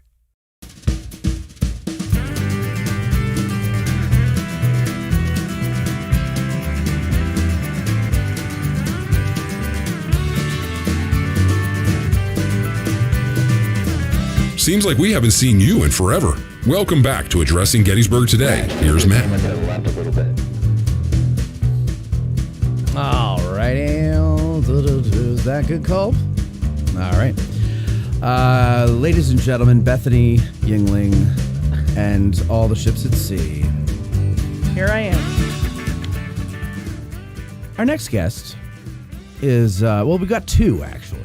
Yes. You know Eric Dorr. He is the man who owns the wonderful Gettysburg Museum of History. But more importantly, Matthew Leitch from Others is with us. Played Sergeant Talbot, of course. My favorite line of yours is when you go, "Hey, Blythe!" That's quality acting. Oh, sorry. Right there, mate. Yeah. I'm live. So welcome. Also was, that dude from the Goonies as well. Sloth. Sloth, that's it. A lot of people, actually, that was my nickname in high school. So, welcome to the States, first of all. You moved over here, right? Yes. Yeah, pull that mic a little closer to your mouth there, please, if you don't mind. You moved You're over. quieter than I thought you'd be. All right, go ahead. Is that better? That's better. So, you moved over here. Yes. Now, permanently, or is this like a part-time gig? Permanently. Permanently. Very nice. Why? Wow. I got married to Eric Dorr. You got married to Eric Dorr. Yeah. Well, that'll do it. It's a strange sort of situation. I'm a willing third in their marriage, but it's we're starting our own religion. Right. I was going to say, does his wife know about this? She's a willing fourth. Yeah. No. So, okay, so you have... Matt doesn't know math. Yeah. He was history major. Oh, good. But if he's the willing third, wouldn't his wife be the willing fourth? Oh, who cares? Okay. Oh, who cares? So anyway, you're over here now. You guys have a lot of stuff going on. We do. Right. And I wanted to talk to you and just get to know you and have fun with you, but we have a laundry list of things that we need to get to here. So let's squeezing that ball in front of me. Is it bugging you? Yeah. Sorry, I'll do it underneath. Okay. I'll squeeze my ball. Mildly under the arousing table. as well is what it is. That's the problem. I'm Thank just you. going to move my wallet away from Eric Dorr. Okay. All right, so go ahead. So now we've got tours. Yes. Now, there's more than one tour. I'm so confused. Please demystify this for me, Eric and Matthew. Okay, jump in any time here, Eric. So I run a tour company in the UK, but it's only short tours. Okay. We just do short tours of Arnhem, we do Normandy, we do Bastogne. Your man here, we've hooked up, and we're now going to do a bucket list tour. Like a Band of Brothers, Easy Company, Footsteps of tour. That's cool. And it starts out where the guy started. We don't do Toccoa, but we do start out in England, Holborn, and we go through Normandy, and then we go do Bastogne, and then we do like Hagenau. That's cool. Luxembourg, and we end up at Eagle's Okay. Nest, and it's like 13 days. Now, Eric, how come you could never 13 describe it to me that way? I don't know. That was so easy to understand. Eric's been talking about it for months, and I'm like, I have no idea what the hell he's talking about. We're going, and yes, that's it. There you go. Yeah, it's amazing. And he's got a tour, and I got a tour, and we could do a tour together. And it's, Eric, what? I understood it the last time you talked. Thank you. I never did. Okay, but all right, thank you. Now, so this is not a one-time thing, right? You're going to keep doing this, or is this like the pilot? Okay. As long as people are interested, and it seems like they're very interested. So we're going to do the 13-day tour at least once a year, maybe more if we can. And we're working on right now a Normandy tour, which will be a 7-day in-depth Normandy tour. And eventually we want to try to do a Bastogne tour, an in-depth Bastogne tour. So. With discounts for people whose family members That's were right. in Normandy. That's right. Yeah. Mm-hmm. And the Normandy tour, the 7-day Normandy tour, you're not going to get, I don't sound gross, but you're not going to get a better price than the one we're going to offer for what it is. Okay. Coming over from the States, it's all inclusive. And I have to say for our 13-day tour, that's true of that as well, because I've kind of worked in and amongst those tours for several years. If you're price shopping, and please do price shop around, you're going to be mind blown with the sort of the offer that we've managed to get with our partners and Eric's persuasive personality / slight threats. Not our mafia Eric. links. We've managed to get this. Go to the website, and honestly, the itinerary is fantastic. Yeah, it sounds wonderful, and the guides will be great. Yeah, it really does sound wonderful. Yeah, and I should. I know. I'm sitting here thinking. Why doesn't Eric offer us free? Like, I think, honestly, what should happen is that since my grandfather was in Normandy on D-Day, I should get like a personalized version of all of this, where you just take me to all the places Grandpa was. Just by yourself? Yeah. No, that's absolutely. I agree utterly. If $30,000, it's absolutely yours. There you go. We're on. Well, Matt, I need $30,000. That's something that we want to eventually do too. Is some customized tours, but. You know, it's at this point we're just doing groups. But Eric, how difficult is it to be an American company? I mean, are you an American company, or how does this work? Like, because it's international, and like you were talking about something the other day, but like you have England, and then you have the EU, and it's like all this confusion to me. I mean, it sounds confusing. Like, how hard is it to do that? It's really difficult because of Brexit, and the company that we use, the coach company and everything, is in the UK. So it is a little complicated, but we are ironing all that out. Yeah. And I think we found a way to leave from Europe. I mean, from France on the Normandy tour, but for the big tour, we're leaving from England. And there's a lot of rules, and there's very difficult to understand rules about Brexit of what you can and cannot do with a coach company and with leaving from England, since it is a separate country. So, but we're ironing all that out on the first big tour.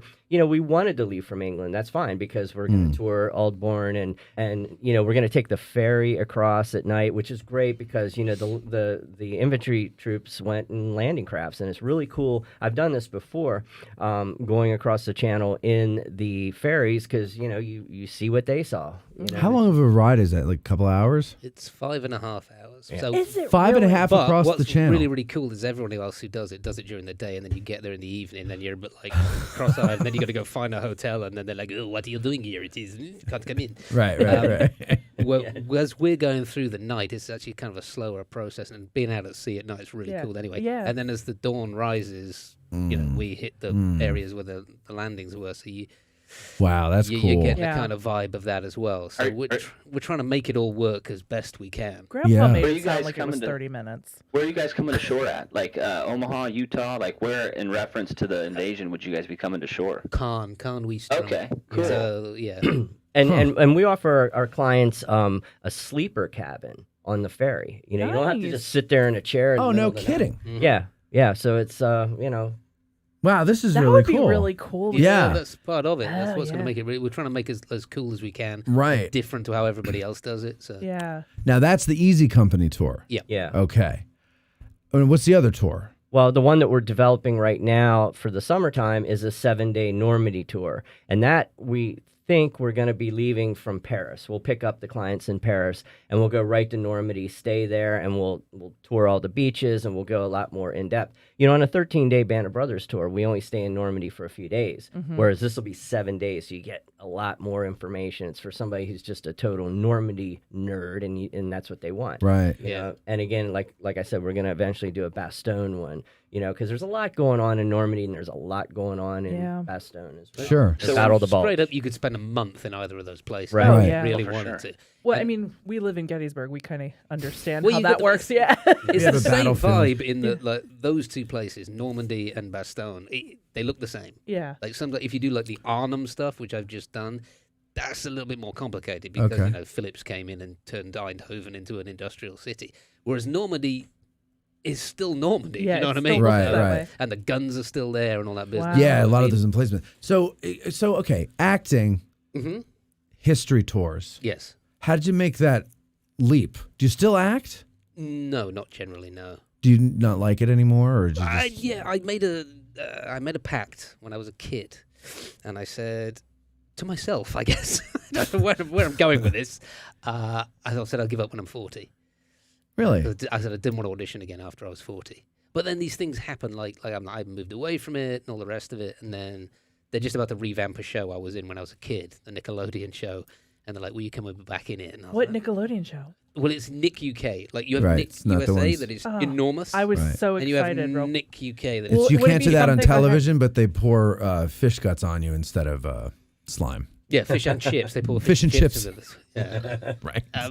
I, That's not true. I fell into What was the name course. of the show? It was called Renford Rejects. Renford Rejects. Yeah. When I played. And what was that? What was the premise? The of that premise show? was that I was a football prodigy, soccer prodigy. Yes. Who breaks his leg, Hmm. and then ends up managing a team of absolutely terrible players. So Mighty Ducks. Yeah, It's it's Mighty exactly Ducks, the Mighty okay. Ducks. And Jossie's Giants, and there was another one as well, Gregory's Girl. If you ever saw that film, brilliant Scottish film. It's all Rudy? Is it like Rudy? No, That's the only sports film I've ever seen. I don't know what else. What happens in Rudy? Rudy? Is it Oh, Rudy? Rudy's like an Don't underdog, and what happens to Rudy? I don't even remember. It was so sad, but happy sad. Like, Right. you know, he's like, what is it? He just dreams of being on the. Colby, you remember this? I haven't seen it since high school. But Rudy, yeah, I Rudy. remember Rudy. Go ahead. He's like the equipment manager all season, and he's not big enough or good enough to be on the team. And then Yeah, like at the end of story the of my season, he life. gets to take a run with the ball, you know. And I don't really even know what happens beyond that, but everybody cries at that. Right, I don't know why. Because he's like the little engine that could. He Right. just doesn't give So up. it's I not guess. quite Rudy. It's definitely not quite Rudy. No, it's more like Mighty Ducks. It's more like the Mighty More Ducks. like Mighty Ducks. All right. So when you are doing this tour, Yes. the one that follows the Band of Brothers, are Yes. you doing? Is it kind of a mashup between history nerdiness and then TV like the series like nerdiness? Series. It's a very good question. Like Yes, exactly. Real history. What we with do is we get the two best E's. historians we can and go to the best places we can, but then we also watch the show Yeah. As you go. in situ as we go. Sorry to throw out some Latin there. Yeah, That that's was nice. I awesome. like Well that. done. Basic grasp of Latin. And then what I generally do is I stand up with the microphone and I just, has anyone got any questions? Yeah. And I always get all sort of Yeah. mad questions that people have. When you were doing the movie. When we did the movie, Yeah. Now, how'd you all do the action? Right. Yeah. right.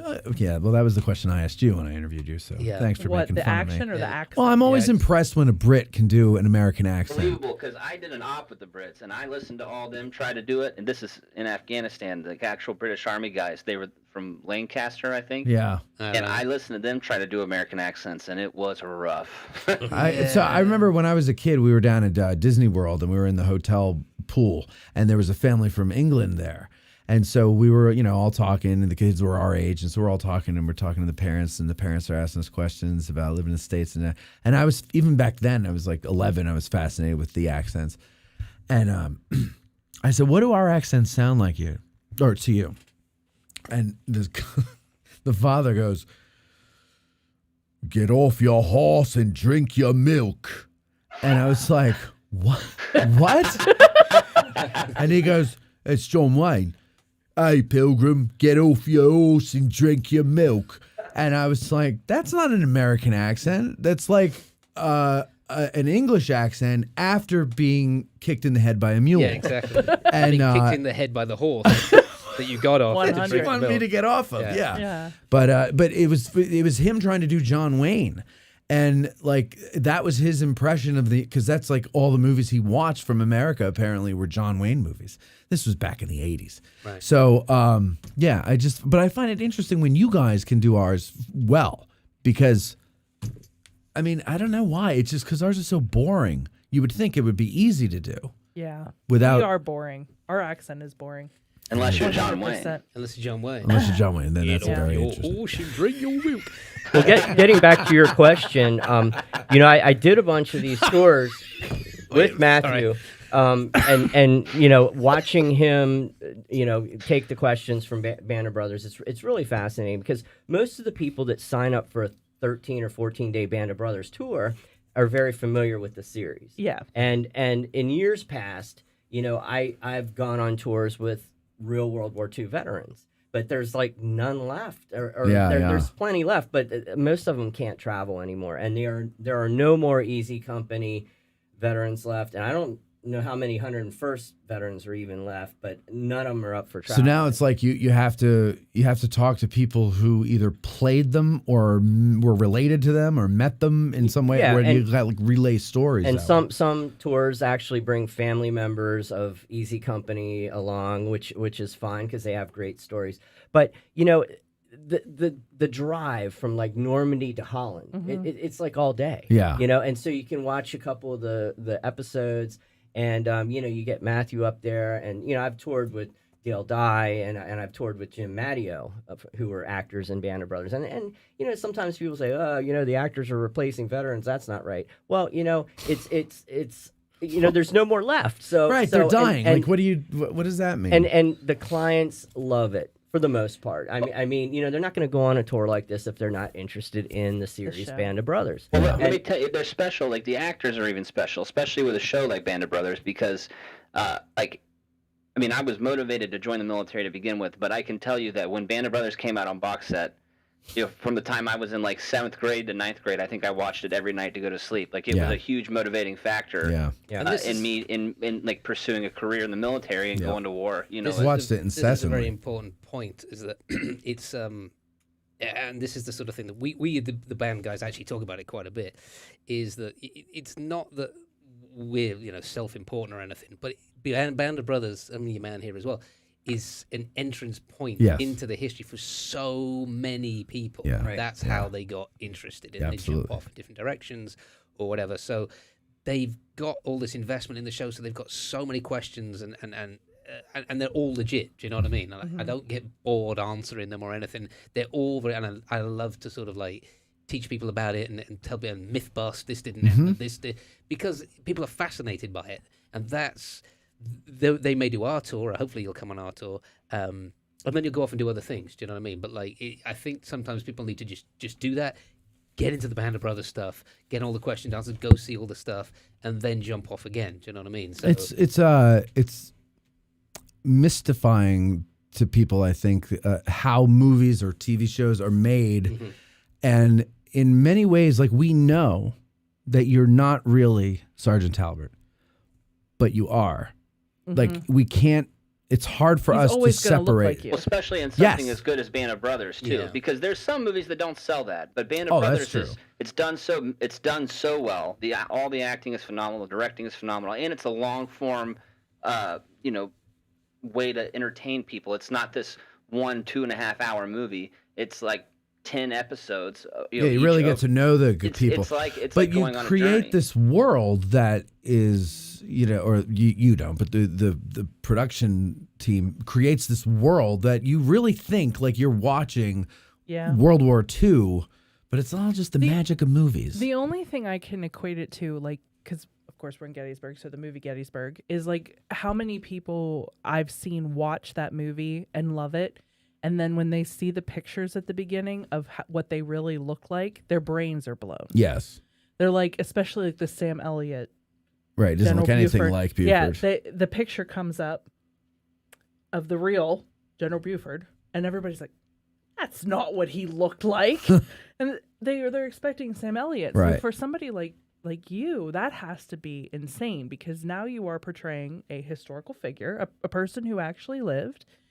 And when those people go on that tour with you, they're picturing that person, and it's you. Yeah, it's kind of bonkers. Yeah. Do you ever get like people that are actually like treating you like you're actually Sergeant Talbot, or do most people understand that you're just an actor? Most people understand that I'm just an actor, but I did tour with West Point. It was an alumni, and West Point were very much into the fact that I was Sergeant Talbot. They used to like me to drill them off the bus. They'd fall into 3 ranks and that kind of stuff. Really? Yeah. And did you do it? Of course I did. It was great fun. Did you have people what to do? Did you do it with the American accent, or did you just do it as you? No, I did it with You did? Yeah, but it made their day. It did. Right? It's nice to make somebody's day. It is. So that was one of the things when I first met a bunch of the actors from Band of Brothers. It was, I can't even remember how long ago it was, but Damian Lewis was there, and I met. There was a lot of it was an event in Normandy. There's probably 10 actors there, and it was really funny to hear them talk because almost all of them are from the UK. Yeah, right. And you hear Damian Lewis talking, and it's like, oh, Yeah. I'm expecting him to talk like he did in the series, and he's got the British accent, and it was my mind was kind of blown. Yeah, for I bet. I have few 2 minutes. questions based on that. I kind of want to piggyback here. So being from the UK, like a British nationalist, is it? I know it's not like, because I'm sure I would be honored to play a British soldier in World War II if I was an actor, right? Being an American, but does it feel different playing an American soldier, being British or being from the UK? Like, was that something that you had to do a little more research on? Yeah, that's a great question. Because it's not like, Like, what is your frame of reference? Because like I couldn't play. Well, I'm not an actor, but I couldn't play a Brit because I don't know enough of British culture and history to really understand it. But we also export our culture. So is it different? Do you guys know more about our culture over there through television and movies than we do of yours? Yeah, we like to think we do. Yeah. But then we're English, so we like to think we know more about anything than anybody else. Right, On Earth. you invented the world. We indeed. Yeah, it was. It's a very, very good question. It's not something I've actually thought of before. It was such a huge ask and a huge opportunity and a huge responsibility. And I was like 25 years old. So when you're that age and you're ambitious, you just think, this is fantastic. Yeah. But what we had was put in place by people like Dale Dye, who did all the boot camp and all that stuff, and the dialect coaches and the historians and everything, is we had a very careful sort of frame that we had to sort of stick in. And we couldn't go off and all the rest of it. So as long as you didn't get in the way, do you know what I mean? Yeah. You were sort of like walked into it, and you sort of, you started to understand it and feel it. And the way Dale Dye ran the boot camp, no one was ever allowed to be English. You had to have your accent for 2 weeks. Oh, wow. Sure. And so you just never dropped it. You never dropped it on set. But You it's never- more than just accent, though, Matt. Like it's mannerisms. Talking about baseball and talking it's all the little stuff. It's all slang the terms. all the off-camera improvisation was in character as well. So Okay. it's really, really difficult to do at the beginning, and then you slowly start to. It just starts to become second nature. It's kind of strange. And you're around a lot of American guys, and a lot of American guys, your Frank John Hugheses and everybody, are helping you all the time. Okay, They so give that you helps. A lot, yeah. And people like Neil McDonough used to do it as well because he was quite an alpha character. Yeah. He would comment, "This is really good, guys." Like just almost like a So basically break saying, the fourth I feel wall. like you're an American. Yeah, break the fourth wall when we were all talking. He'd be really good, guys. Then he'd be like, "No, this is bad." Do you know what I mean? You need to step it up. Nobody talks like this, and nobody spoke like that then. So, Yeah. That's Not only are you learning a new dialect, a new way mannerisms, but you're learning it from a different time, too. That I think we spoke about this before on the last time I came on. I think being English, and actually Eric and I were speaking about Masters of the Air. So I'm going around at a figure of 8 here. So Barry Keoghan, who's the Irish actor in Masters of the Air, I've heard comment that his accent isn't very good. Whereas Eric was saying his accent's fantastic because that's a genuine 1940s New York accent. I haven't actually seen it, so I haven't yet either. can't Yeah. comment. Very good. Yeah. I've watched the first 3 Right. episodes or whatever that's out. It's Now, really there's good. something about being either English or Irish that allows you to be able to do a more old-timey accent. Yeah. That makes well, sense. because the That makes old-timey sense. accent, Had more British in especially like upper class New York, was they wanted to sound British. It sounded like listening to Kennedy. Yeah. Well, yeah, Kennedy or like Cary Grant. I don't know what if he Cary had Grant. Katharine Hepburn. sounded Yes. English, yeah. There was that era. What do they call that? There's a name for that accent. Somebody has to know this.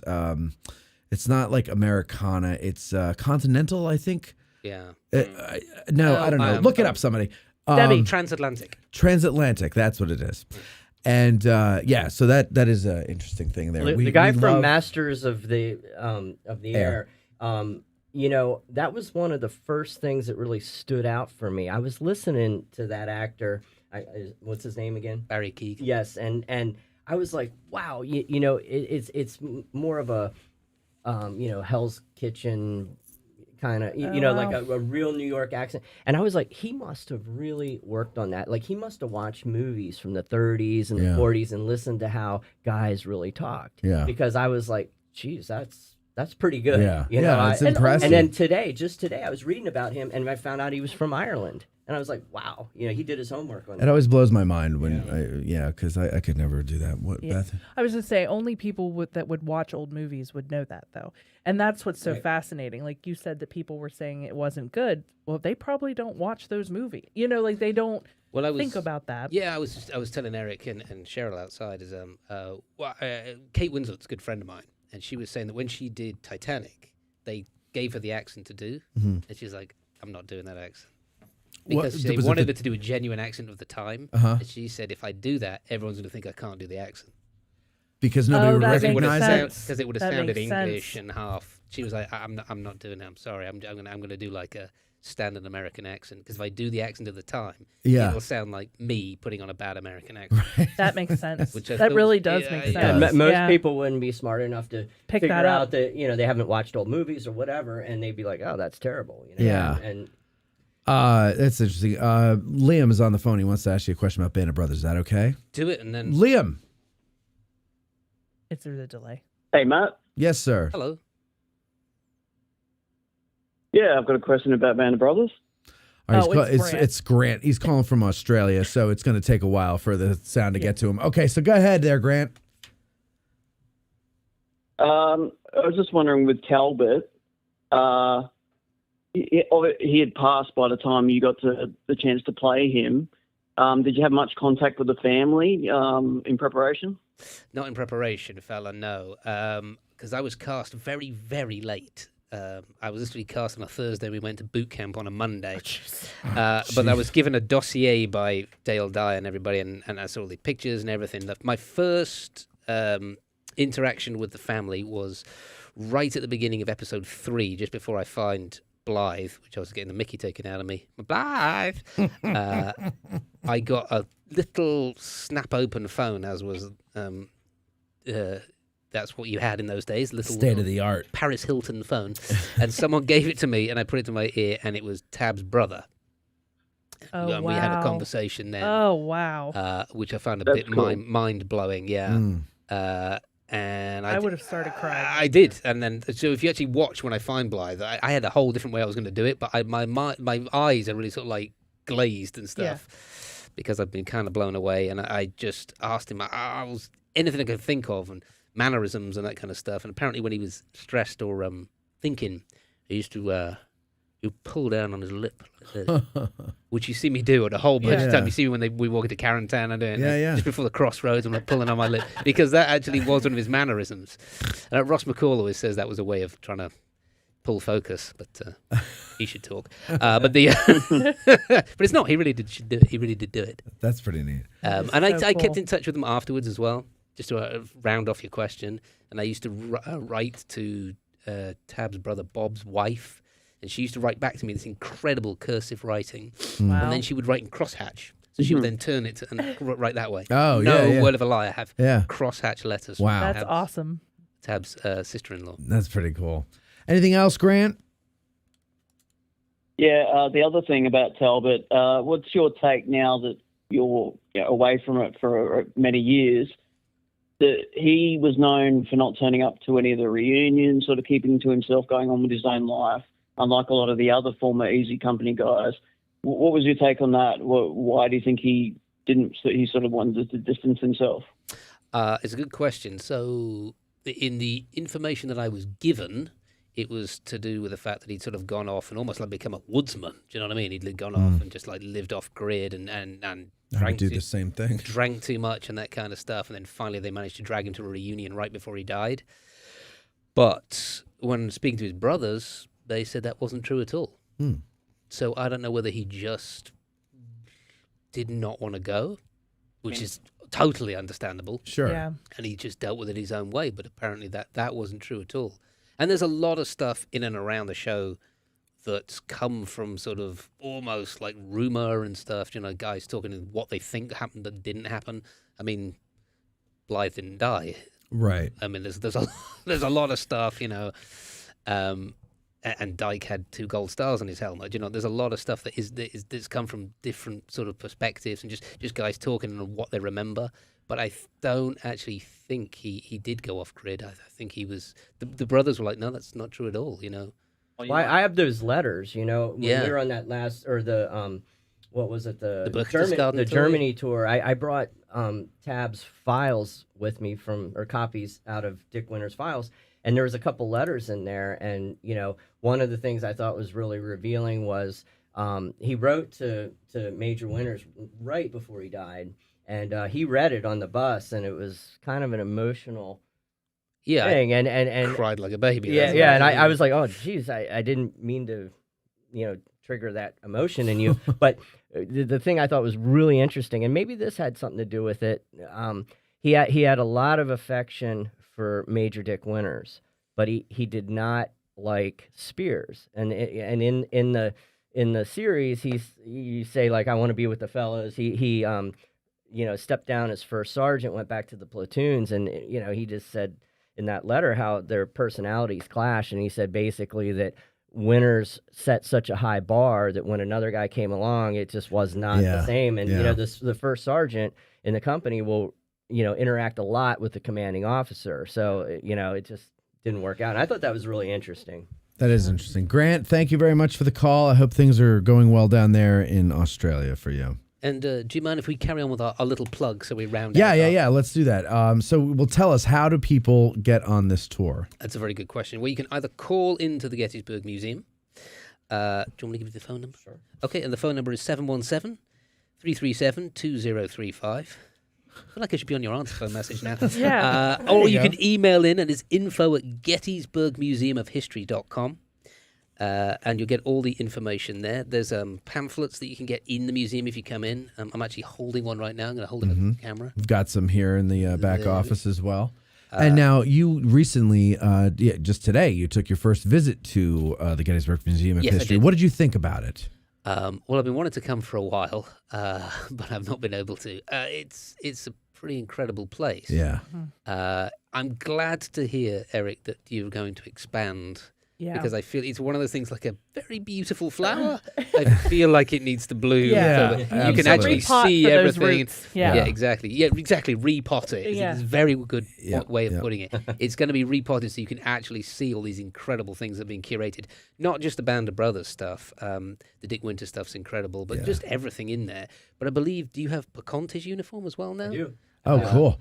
So I'll get Jimmy Maddeo down or up here rather so he can come and... You actually held a Garand. Is that the first time you held it since you shot the film? It's the first time I've series? held a genuine one. I was literally about a month ago in Bastogne, and there were a bunch of interactors. I do apologize, Freudian slip. Reenactors there, like, hey, you want to come and shoot them one? And I was like, yeah, okay. And there's like people marching around and kids, and I was like, okay, I'll just shoot it. But it's light as anything. It's got these like film blanks in. Oh, really? The European repros are not very good quality. Oh, is that true? Made out of plywood or something. Yeah, I mean, they have the terrible gun laws and all that, and they can't be too. Yeah, work. I guess. I never thought about that. From a distance, they're like bad props, from a distance they look okay, but when you pick them up and they're not terrible gun different. laws. Wait, what? It just got political. No, but seriously, this thing, they're so heavy. Yeah, they are. The real thing is heavy. I remember we were all kind of a bit ripped and muscly, and it was just from carrying this thing around endlessly. Yeah. I remember Tom Hanks saying that about Private Ryan as well. People were like, hey, you working out? He's like, no, you just have to carry a Thompson around for like 6 months. I know you guys got to go to dinner. You got one more call you want to take? Yeah. Okay, unless one more it's my call. wife, in which case... Is your wife's name Mystical? Yes. Oh, that's no. a stage name. Mine's Kitty Litter, in case you're wondering. No, see, this talk to text is terrible. I'm sure it says Mystical's the podcast. That can't be right, but you're on the air 703 area code. Oh, oh yeah, okay. Could be my wife. I know. Hello. Hello. Mystical. 3, 2. Hello? Yes, there you are. Oh, okay. I just wasn't sure if it was me. It's you. It's always you. All right. Hey, Mr. Matt. Hello. Hi. Oh. Hi, it's Ella. It's Ella? Yeah, hi. Hi. Is it Ella as in Rick's Ella? Yeah. How you doing? I heard my dad's next door. Why is he on the podcast? Yeah, I'm doing good on the podcast. How you doing? That's adorable. It's my buddy's daughter. You got a question, Ella? I mean, I thought of one, but I don't know if it's like the best. Doesn't That's have to okay. be. We'll take it. All right. Well, if you were to like do the show again, Yes. would you be willing to do it? Like, if the show did like a second part of it, like, would you do that again, or would you? Yeah. I mean, I would have to play someone a lot older now. Maybe I'd play Colonel Sink. I could just be like that all the time. God damn, easy. I could be that guy. Yeah, it would be. I tell you what, though, I did actually, Ella, to be slightly less facetious, I did audition for Masters of the Air for an episode that I think comes out this week. So I definitely would have done that if they'd have offered me that, which they didn't, which is a mistake on their part. Because I don't know if you see me act, but I am absolutely fantastic acting. Exactly. Yeah. Of course. I'll see you tomorrow, Ella. Thank you for the call, Ella. Bye-bye. That's great. That's funny. Awesome. So cute. Lovely girl. All right, so let's see. So give me that phone number again to the museum so people can call and get that tour. Okay, so the number is 717-337-2035. And you'll be speaking to Becky, who is one of the world's greatest human beings. Becky is wonderful. And then you guys are going to do the show of shows in Louisville as well. Yes. So we're on February 23rd and 24th. If you want to meet Matthew and for a fee. No, yeah, it's not.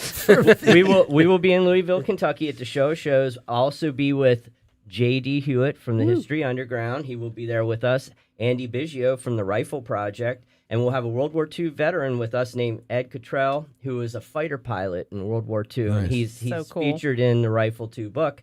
And they'll be signing and all that good stuff. And Ed, I believe, turned 102, I think it is, this January. Wow. And you would never know it. He looks like he's maybe 80 at the most. He's absolutely amazing. So he'll be there with us. Matthew will be there. We'll be talking about the tour. Andy will be talking about the rifle. I'll have my books there as well. JD will be talking about the History Underground. We'll have a big setup there. And come see us February 23rd and 24th in Louisville, Kentucky. Very good. Very good. I know you guys have dinner reservations, so I'm going to let you go. Matt, thank you very much for coming. Pleasure, It's buddy. great to Pleasure. meet you. Yeah, I hope to thank see you. you again. Cheers. Eric, thank you kindly. And now it's time for Bethany's news. So we're just going to go right into the Oh news. my gosh, wait, I'm Thanks, not guys. prepared. What? You're not prepared? I'm prepared. Try to do it with the music? Yep. All right, here it do goes this. then. Let's go. Oh, that's not it. Here we go. And now, all the news that's fit to print and a good deal that's not. Here's AG Today's lead anchor Bethany Euling with current events and sidewalk conditions. Oh, you missed it. Wait. All right, you want to start it again now because he distracted you. Ready? 3, 2, 1. And now, all the news that's fit to print and a good deal that's not. Here's AG Today's lead anchor Bethany Euling with current events and sidewalk conditions. Tourism keeps Gettysburg on the bottom of the unemployment list. Vehicle accidents, the big news for Gettysburg this week. Suck at the timing. Destination Gettysburg Poor Tour starts for the year. And DG appoints 2 new board members, and all this and more on today's news.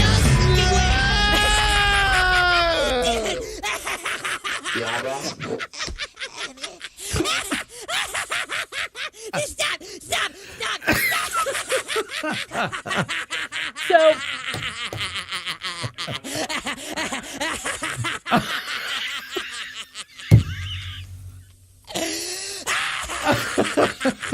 That's a great carpet laugh. It's my favorite Garwood laugh. All right, sorry, Beth. That was good, though. You know, they were too short. That's the problem. well, see, last week I did so well, and you made a comment about it, and now It's I fucked great. up this. Yeah, I know. Sorry, everyone. Back to back, dude. Hey, Mike, do me a favor. Leave the door open. It is so freaking hot. It is hot as it's HAB in here. You know what I mean? HAB. Holy crap! Sit down, have a seat, relax. Okay. Hot as balls, go. I know. All right. Huh? So shenanigans have ensued here in Gettysburg. Uh-oh. Because one of the things that happens in Gettysburg, and I don't know if you've noticed this, is that ever since COVID happened, a lot of places around here are like, hey, we can't find people to work. And there's not enough people. We can't be open on Mondays. Right. I see. Excuses all. Excuses right. Yeah, like a lot of restaurants aren't open. Ever. On when I want to go. They're never open when I want to go. And so we've been having a lot of trouble with that. Or, when we have tourists coming into Gettysburg, what can I do? Yep. Oh, they're not open today because we've decided. So I thought it was interesting that out of all of Pennsylvania, our unemployment rate here in Gettysburg is at a 2.2, and we are the lowest in all of Pennsylvania. But these numbers confuse me. Because the numbers that, I don't care what it is, if it's like municipal all the way up to federal, numbers they put out, they never match what I see around me. I mean that's they don't, no and way that's why I'm saying this doesn't Mm-hmm. make any sense. Every business owner I know here is crying the blues that they can't find anybody. I guess that means that everybody has a job and we have too many jobs available. So do people cry the blues? Well, they're more like singing the blues nowadays. Everybody's a singer. But no, it's like they're maybe what it is. See, this is the thing with unemployment though, and I might be wrong on this one, but isn't unemployment the unemployment numbers, aren't they really just based on how many people are filing for unemployment? Yeah. Yeah. So then we don't know about the people who gave up. I need a phone. You need a what? My phone. Oh. The rest of the news is on there. Because I don't think the number covers people who have just stopped looking off. Yeah, because exactly. There's people who stop looking. There's people who've just given up. There's people who've decided to go, live off the grid in the woods somewhere. You know what I mean? Like, there's who knows? Who knows? What is that? Cam? Cam. Oh, Cam. Well, how does Cam? Camsifer is here. Wow, he hasn't been here in forever. Mallow is in the building. The Reverend Mallow. We're never eating dinner now. Okay, so go ahead. What's next? Okay. I don't even know what time it is. It's 9:30. So we've been having a lot of car accidents here in the Burg the past couple days. I've noticed. So into buildings. Anybody crashing into buildings? This is on Monday. No buildings. See, I think that curse has passed. Yeah. Now we're just having really horrible people turned over. A couple people have died. It's bad. Oh. So we have at 1:50 on Monday. This is February 5th. The fire department responded to the southbound lanes of 15 near Hunterstown Road for a pickup truck that left the roadway and continued behind the guardrail and over the embankment into Rock Creek. Ooh. The vehicle overturned and came to a stop, I would say so, resting upside down against the culvert and suspended. The driver self-extricated from the vehicle and was evaluated by EMS for minor injuries. But he turned the car upside down and only had minor injuries. And they these cars are really well built nowadays. Yeah. So this was the one, because Mark was trying to come home during the, and they still had the road. The traffic. Yeah. The second accident was minor at York Road and Natural Springs at approximately 6:35. This was all on the same day. And the third accident was dispatched at 1:09 a.m. between York Road, between the Cavalry Field Road and Flickinger Road, and found a large debris field, a pickup truck with significant damage, and a tractor trailer off the roadway over a small embankment into the front yard of a nearby residence. The driver of the tractor trailer was able to get out and was uninjured. The pickup truck was found to have one occupant heavily entrapped. Initial patient contact was hampered, and due to the damage incurred after gaining a small window for patient contact, determined that he was deceased. We had 3 accidents in one day with one fatality. Jeez. And it just seems like we're having a lot of this lately. Yeah. A lot of the news is like people running off the road and into things, and I wonder a lot of if alcohol involved. If there's seasons for that. Well, minus the alcohol, I have experience with that too. So off the road and not with alcohol. Not with alcohol. No, you just ran off the road. Yeah. Yeah. So dry summer day. Mm-hmm. Yeah, but more than one case. Yeah. Yeah. So, but if you were able to look up the pictures online of some of that accident on 30, I don't have them here, honey. I'm sorry. They're pretty gnarly. Yeah. Yeah. Yeah. Okay. And they were in somebody's yard. Oh. And there was all this damage and everything. But I'm saying this, like, if you are going to drink, do not drive. Amen. If you feel tired, really, don't get behind the wheel. Amen. Wait, if you're hungry, eat something. If you're hungry, eat something. We do not have the ability here to, we've lost enough people. Right. The ability to bring you back from the Exactly. dead. Yeah, we do not have the ability to bring you back. We are from the not dead. Jesus. You do not have the power to resurrect everybody. We do not. And not only do we not have the power to resurrect, but we don't have the power to bring people back to life. Or turn the air down, apparently. Or make it cool in here. He stood as erect as I am now. No. But we do have resurrect. that power. We do have that power. So while Bethany's looking up the next, how you doing, Mike? How have you been?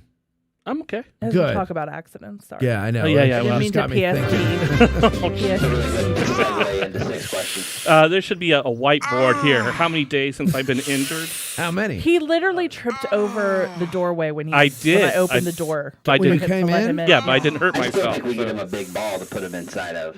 Oh, the hamster ball. Yeah, I still have that bubble suit though. I got the You should wear it. Well, I hope so. It's a Christmas present. And also or no, got it was your by a trophy. Yeah, I've also got the neck brace too. Trophy. But no, it's been.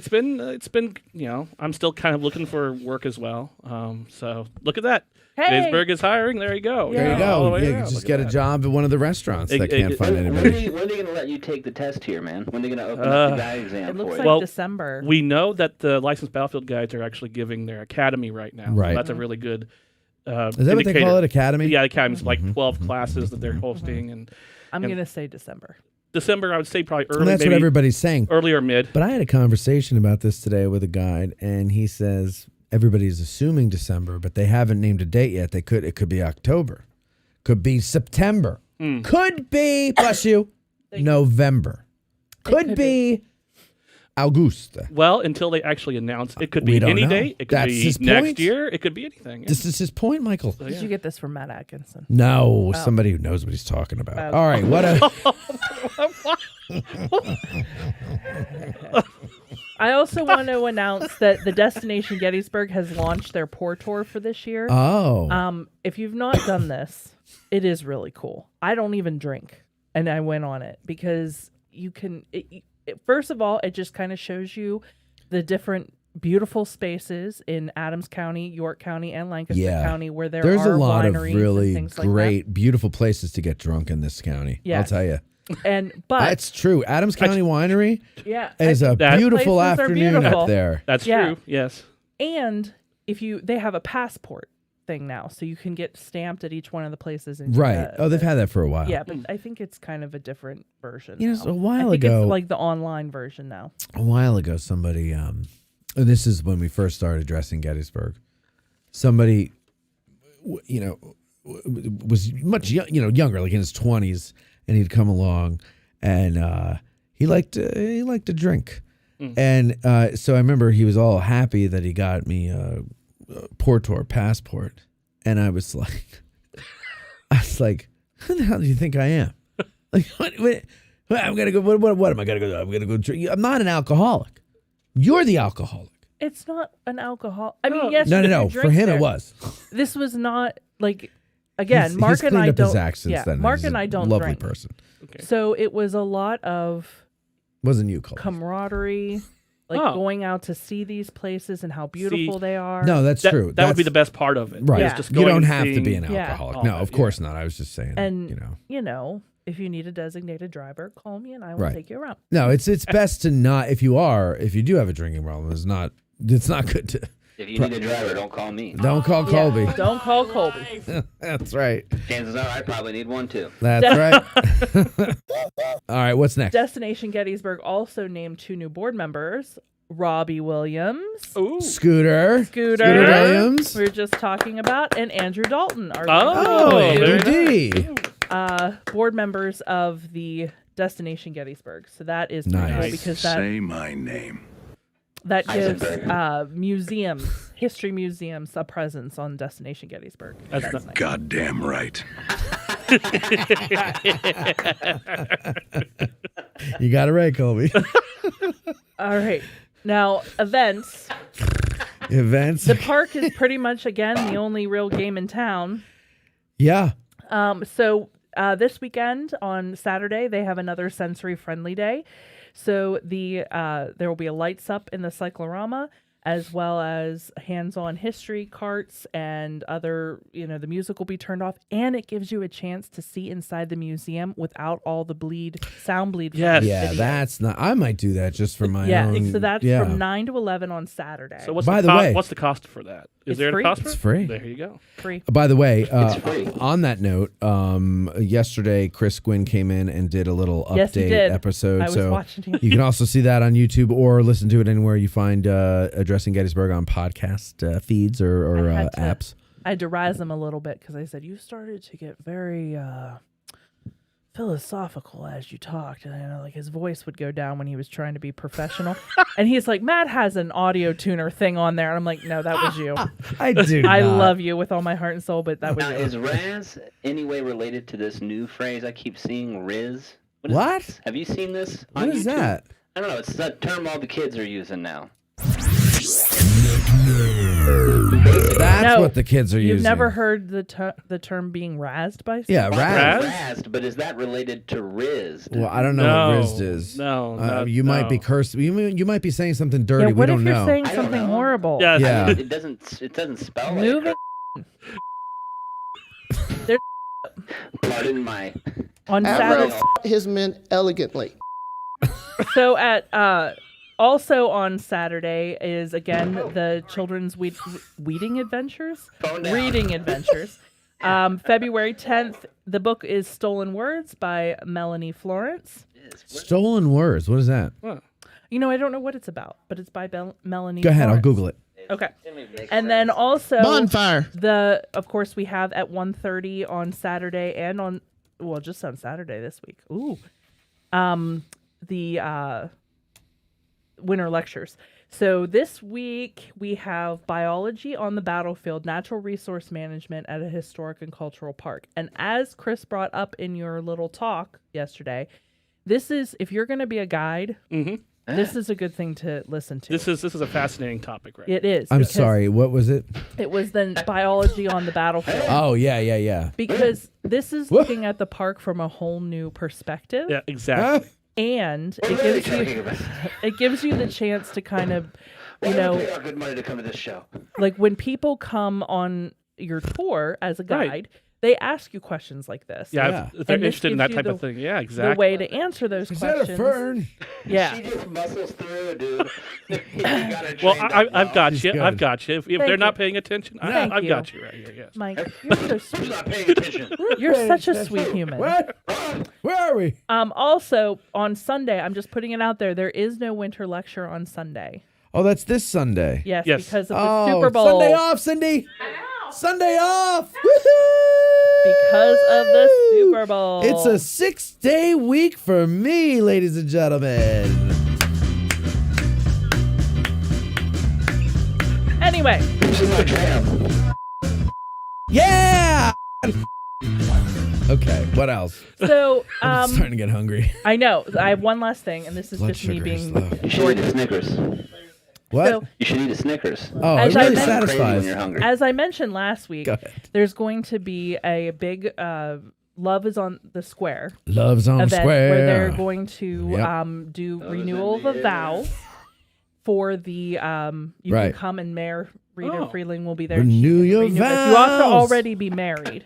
Okay. Now, On the the interesting square. part about this is that when I was talking to You'll Amy never find. today, Yeah. and she was saying about how her metric for whether it was a successful event or not was 50 If somebody people. shows up. Oh. Like 25 couples, 50 Okay. people. Right. They have over 100. Over Whoa. 100 people or couples? People, but that is Wow, like that's pretty 50 awesome. couples. Yes. So You'll never find. I told Mark that there's all these people coming. Love on the because square. he thought we would be like the only people standing there.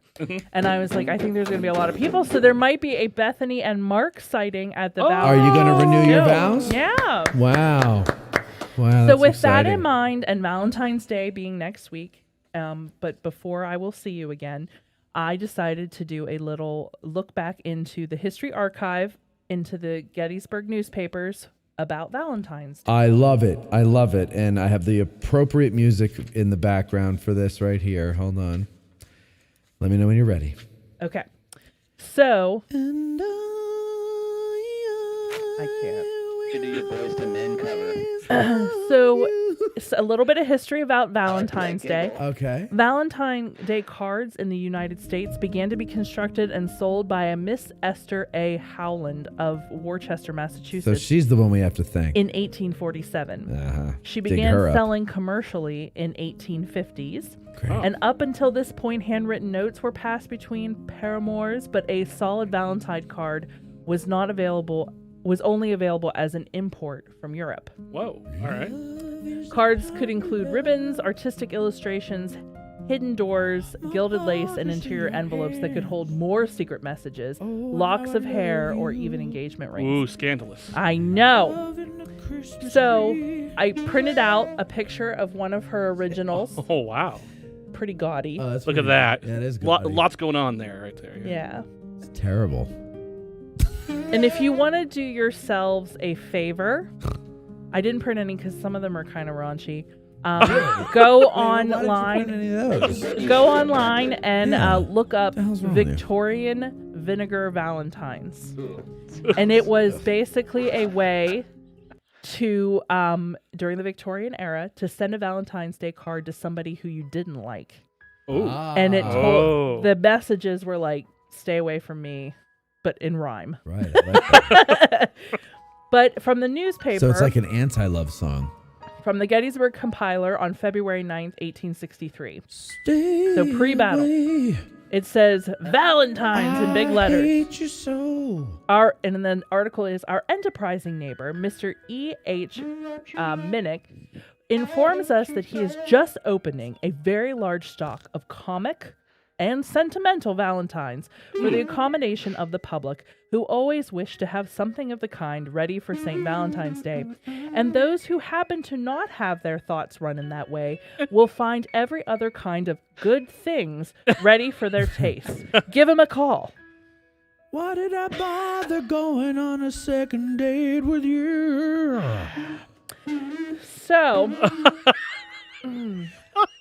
I just want to know what all other kinds of good things is. Yeah, me too. Yeah. I'm curious to know what that is. Yeah. Well, you know, like just fun things. Maybe chocolate, flowers. Playing with the reverb over there. All right. Okay, what else you got? I'm done. Bethany, you're you making are fun of me so much. You are such a trooper, my friend. Yeah. You are such a trooper. It's honestly like, it reminds me, I'm going to make another Marine Corps comment, but honestly, when Bethany goes to do the news, it's like someone getting their blood stripes in the Marine Corps. She's just got to walk through this. That's exactly right. It's exactly right. You know? It's like the bridge at Remagen when you guys were over there. No. I don't know. That was a different He war. asked me to do news and events, and then So we can goof around. Yes. Yeah, now you get it. But by the all way, right, I finally get the whole premise. By of the this way, show. yeah, no, it's a good, you know, it's by the way, but I mean it's legit news, but we don't care. All right, you bitches up for some food? Hold on, wait a hold on. You forgot your crack sidewalk reporter. Oh, Jamie! Jamie's on the air right now. Jamie, how are you? Oh my God! You didn't forget about me, did you? She did. I didn't. She's out there on the sidewalk. I and thought you for forgot sure about her. he would have told me by now that you had called in. I just figured you hadn't called. All right, so what's going on, Jamie? How are the sidewalk conditions in the Burg of Geddes? Well, I think Bethany insinuated earlier that my commute's going to be changing here soon. Right. So you might be getting the pothole conditions from now on from my bike. So now are you going to be working at the Spangler Farm? Oh, I didn't tell him about your yeah. new position. So wait. So you're going to be working at the Spangler Farm, and you're going to take your bike there. That's how you're able. Yeah, sometimes I was going to say sometimes that's going to be a little rough. I didn't tell him about your new job, Jamie. You have to tell him. Yeah, tell me what's the new job. Well, now I'm going to be having a fancier title, sort of. Not really, but instead of being a supervisor, now I'm becoming a specialist. So I'm the Leadership Program Specialist. Wow, what does that mean? What does that mean? Is it like Peter a too? Is it like a lance corporal? No, I'm pretty sure I'm doing Rob's job, but over in the leadership department. I'm going to be another Scooter. Another what? Scooter. Oh, Scooter. Oh, Another Rob. Scooter. Okay, Rob. That Rob. What? It's like pulling teeth in here today, Jamie. I'm so sorry. See, he doesn't even listen to his own show. So here's what happened. Jamie will no longer be working at the Children's Museum. She is now going to be. Who's gonna take her place? We're going to open that up for. Colby. We're going to open it up so that people can apply. If there's anyone out there that would like to. All right. Be So in charge of the are you taking applications now? Not yet. Probably by the middle of next week. All right. Am I 26? And Jamie is now going to be like the person who does all of the logistics for the leadership program. Oh, that is cool. Yeah, that is very cool. Yeah. I know, but I didn't know. Well, congratulations, Jamie, for that. So she'll be. Oh, thank you. You're welcome. Britt Eisenberg and Billy Griffith's problem now. Oh, very nice. By the way, Jamie, I can't. So the other day, I was editing one of the lectures, right? And it was about a site out in Kentucky. And so I was, I do these things for my first lieutenants on Patreon. I show them how we edit and, the shit that they're paying for, like, how much work goes into this stuff. And so we get to the end and I go to like find a song to do it. And one of the people watching says, you should do a bluegrass song. Yeah. And I go, oh, I recorded bluegrass music for my friend Sarah Larson years ago for the narrative episodes. So that song Bear Waltz, the theme of the narrative, the narrative is her song. So I went in and I found, and there were a couple of different, but there are a few songs that she did. I didn't ask her when we started recording each song. I didn't say, can you say the name of the song for me? Right. So like she would just say to Danny, her boyfriend, who was also like her accompanist, she would say, and I couldn't hear what they're saying. And then they start playing a song. And I never said, can you tell me the name of the song? So there's a few that I saved as Yo No Sé, Yo No Sé 2, Yo No Sé 3, right? Which is Spanish for I don't know. And so I was playing it. And then the guys watching in the thing were trying to help me figure out the tune. And then I would go on YouTube and look up the tune and I'd be like, nope, you're close, but that's not it. And we keep on going back and forth. Finally, I said, you know what? I'm going to all the patrons. There's 600 something of them. I don't care what level you pay at. I need your help. Everybody's getting this message. Somebody's got to be able to help me. Well, sure enough, I put the message out there. I put the song up. I was like, what's the name of this song? And a bunch of things came in. No, that's not. And then Jamie comes in and she names it. What's the name of the song, Jamie? Temperance something? It was the Temperance Reel. Something I don't know too much about. The Temperance Reel. The Temperance Reel. And sure enough, that was it. So now I have a name for it. Jamie does the music at the Children's Museum. Oh. Jamie, can you tell them what your favorite song is on the Children's Museum soundtrack? Goober peas. Goober peas. It's all goober peas all the time. Goober peas. Peas, eating goober peas. We used to have a guy that worked there named Tim Walker, and he would get so mad at that song. And so Jamie went and found like multiple versions of it and put them in every room. So there's a different version of goober peas in every room because she's evil. So I get these text messages from Tim with just the sound of goober peas. Just this, like he's like, I'm at work. Just listening to goober peas. This is what it is. Well, so Jamie, she got it right, and so then I updated the post and I said, and then Brandon Benner. He also got it like right after she did. So they both got it. So I went in and I said, okay, we got it. Jamie and Brandon, is it Brandon or Brendan? I always get that. It's Brandon Benner, BT Benner. You know him. I know him. We all know him. Anyway, so it's Brandon. And we lost one patron. I sure hope it's Anyway, Brandon, I'm sorry. I can't keep track of names. Anyway, so I go together, and then I spelled Jamie's name wrong. Because I was so concerned about misspelling her last name that I misspelled. So now I didn't say her last name in the post, but I did in the credits. I credited her as a production assistant since she got me the name, right? And I was so worried about misspelling her last name that I misspelled her first name in the credits. So, I'm so sorry about that, Jamie. You're welcome. When I first... Thank you for the headache. First started working with Jamie, I misspelled her name on my phone too. And I had sent something to her. I forget what that was, Jamie, but I sent something to her and it showed what it was on my phone. And she's like, that's not how you spell my name. And I think she was kind of hurt. Yeah. But I said to her, I'm like, no, I did that on purpose because when my phone... I'd worked with you for 2 years at that point. I figured you'd have it right by now. But my phone, when it reads the text, it says message from Jamie. And so I left it because I was like, that's funny. So I'll get messages from her that say, message from Jamie. Ha ha ha ha. Why not? Why not keep that? Right. Well, listen, Jamie, I appreciate your update here on sidewalk conditions. So we're going to get road pothole conditions, I guess, coming up. But we must go and eat because we're all hungry and it's hot as hell in here. Yeah. Well, as Pete says, tacos do rule. Who rules? And tacos. And tacos rule. Oh, tacos do rule. And you're coming on Saturday, right? My team. Taco Tuesday. Yeah, and I totally called dibs on the team name. Hold my beeria. Call me.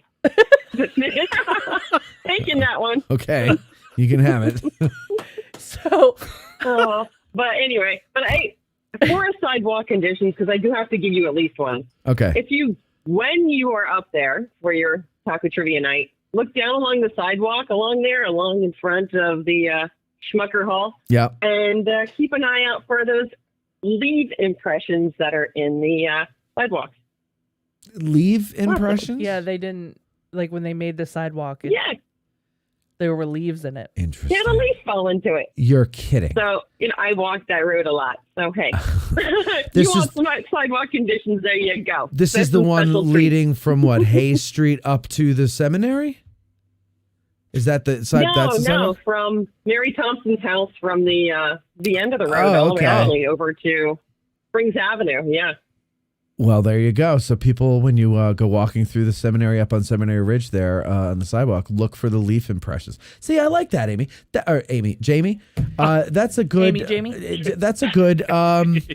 That's a good. What do you call it? Sidewalk condition update. It's not just that they're all, ripped up from the roots of the trees, but also, hey, there's a cool little leaf impression.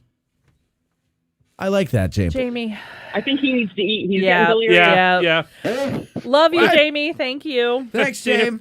Talk to you later. All right, listen. Bye. Bye-bye. Thank you, everybody. Thank you, Matthew Leitch, for coming in. Eric Dorr for bringing him in, ladies and gentlemen. Of course, this was a full day. Pete Miele from the Seminary Ridge Museum and Education Center. We had a lot of fun. Colby, thank you for coming in. Cindy, on the show. Debbie, thank you. Mike, thank you. Who else? Great to have you in there, Jeremy. And everybody else, thank you all. We'll talk to you next time.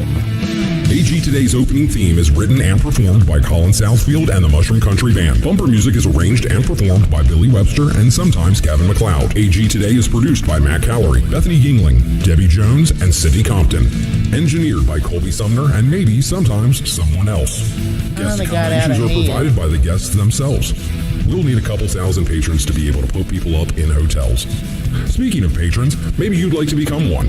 You'll find plenty of perks over there, not to mention hundreds of episodes that will help you further your Gettysburg and Civil War education. So go to patreon.com/Addressing Gettysburg. I'm Huevos Grande, the voice of Addressing Gettysburg. Thanks for listening. This is just an education guess. There's all kinds of wise tales out there. Chattanooga, Alderson, Protestant. Oh my God, they're taking us out.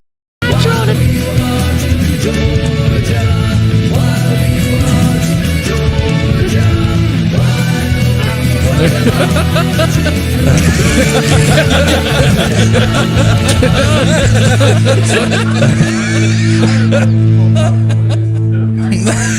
concludes our broadcast.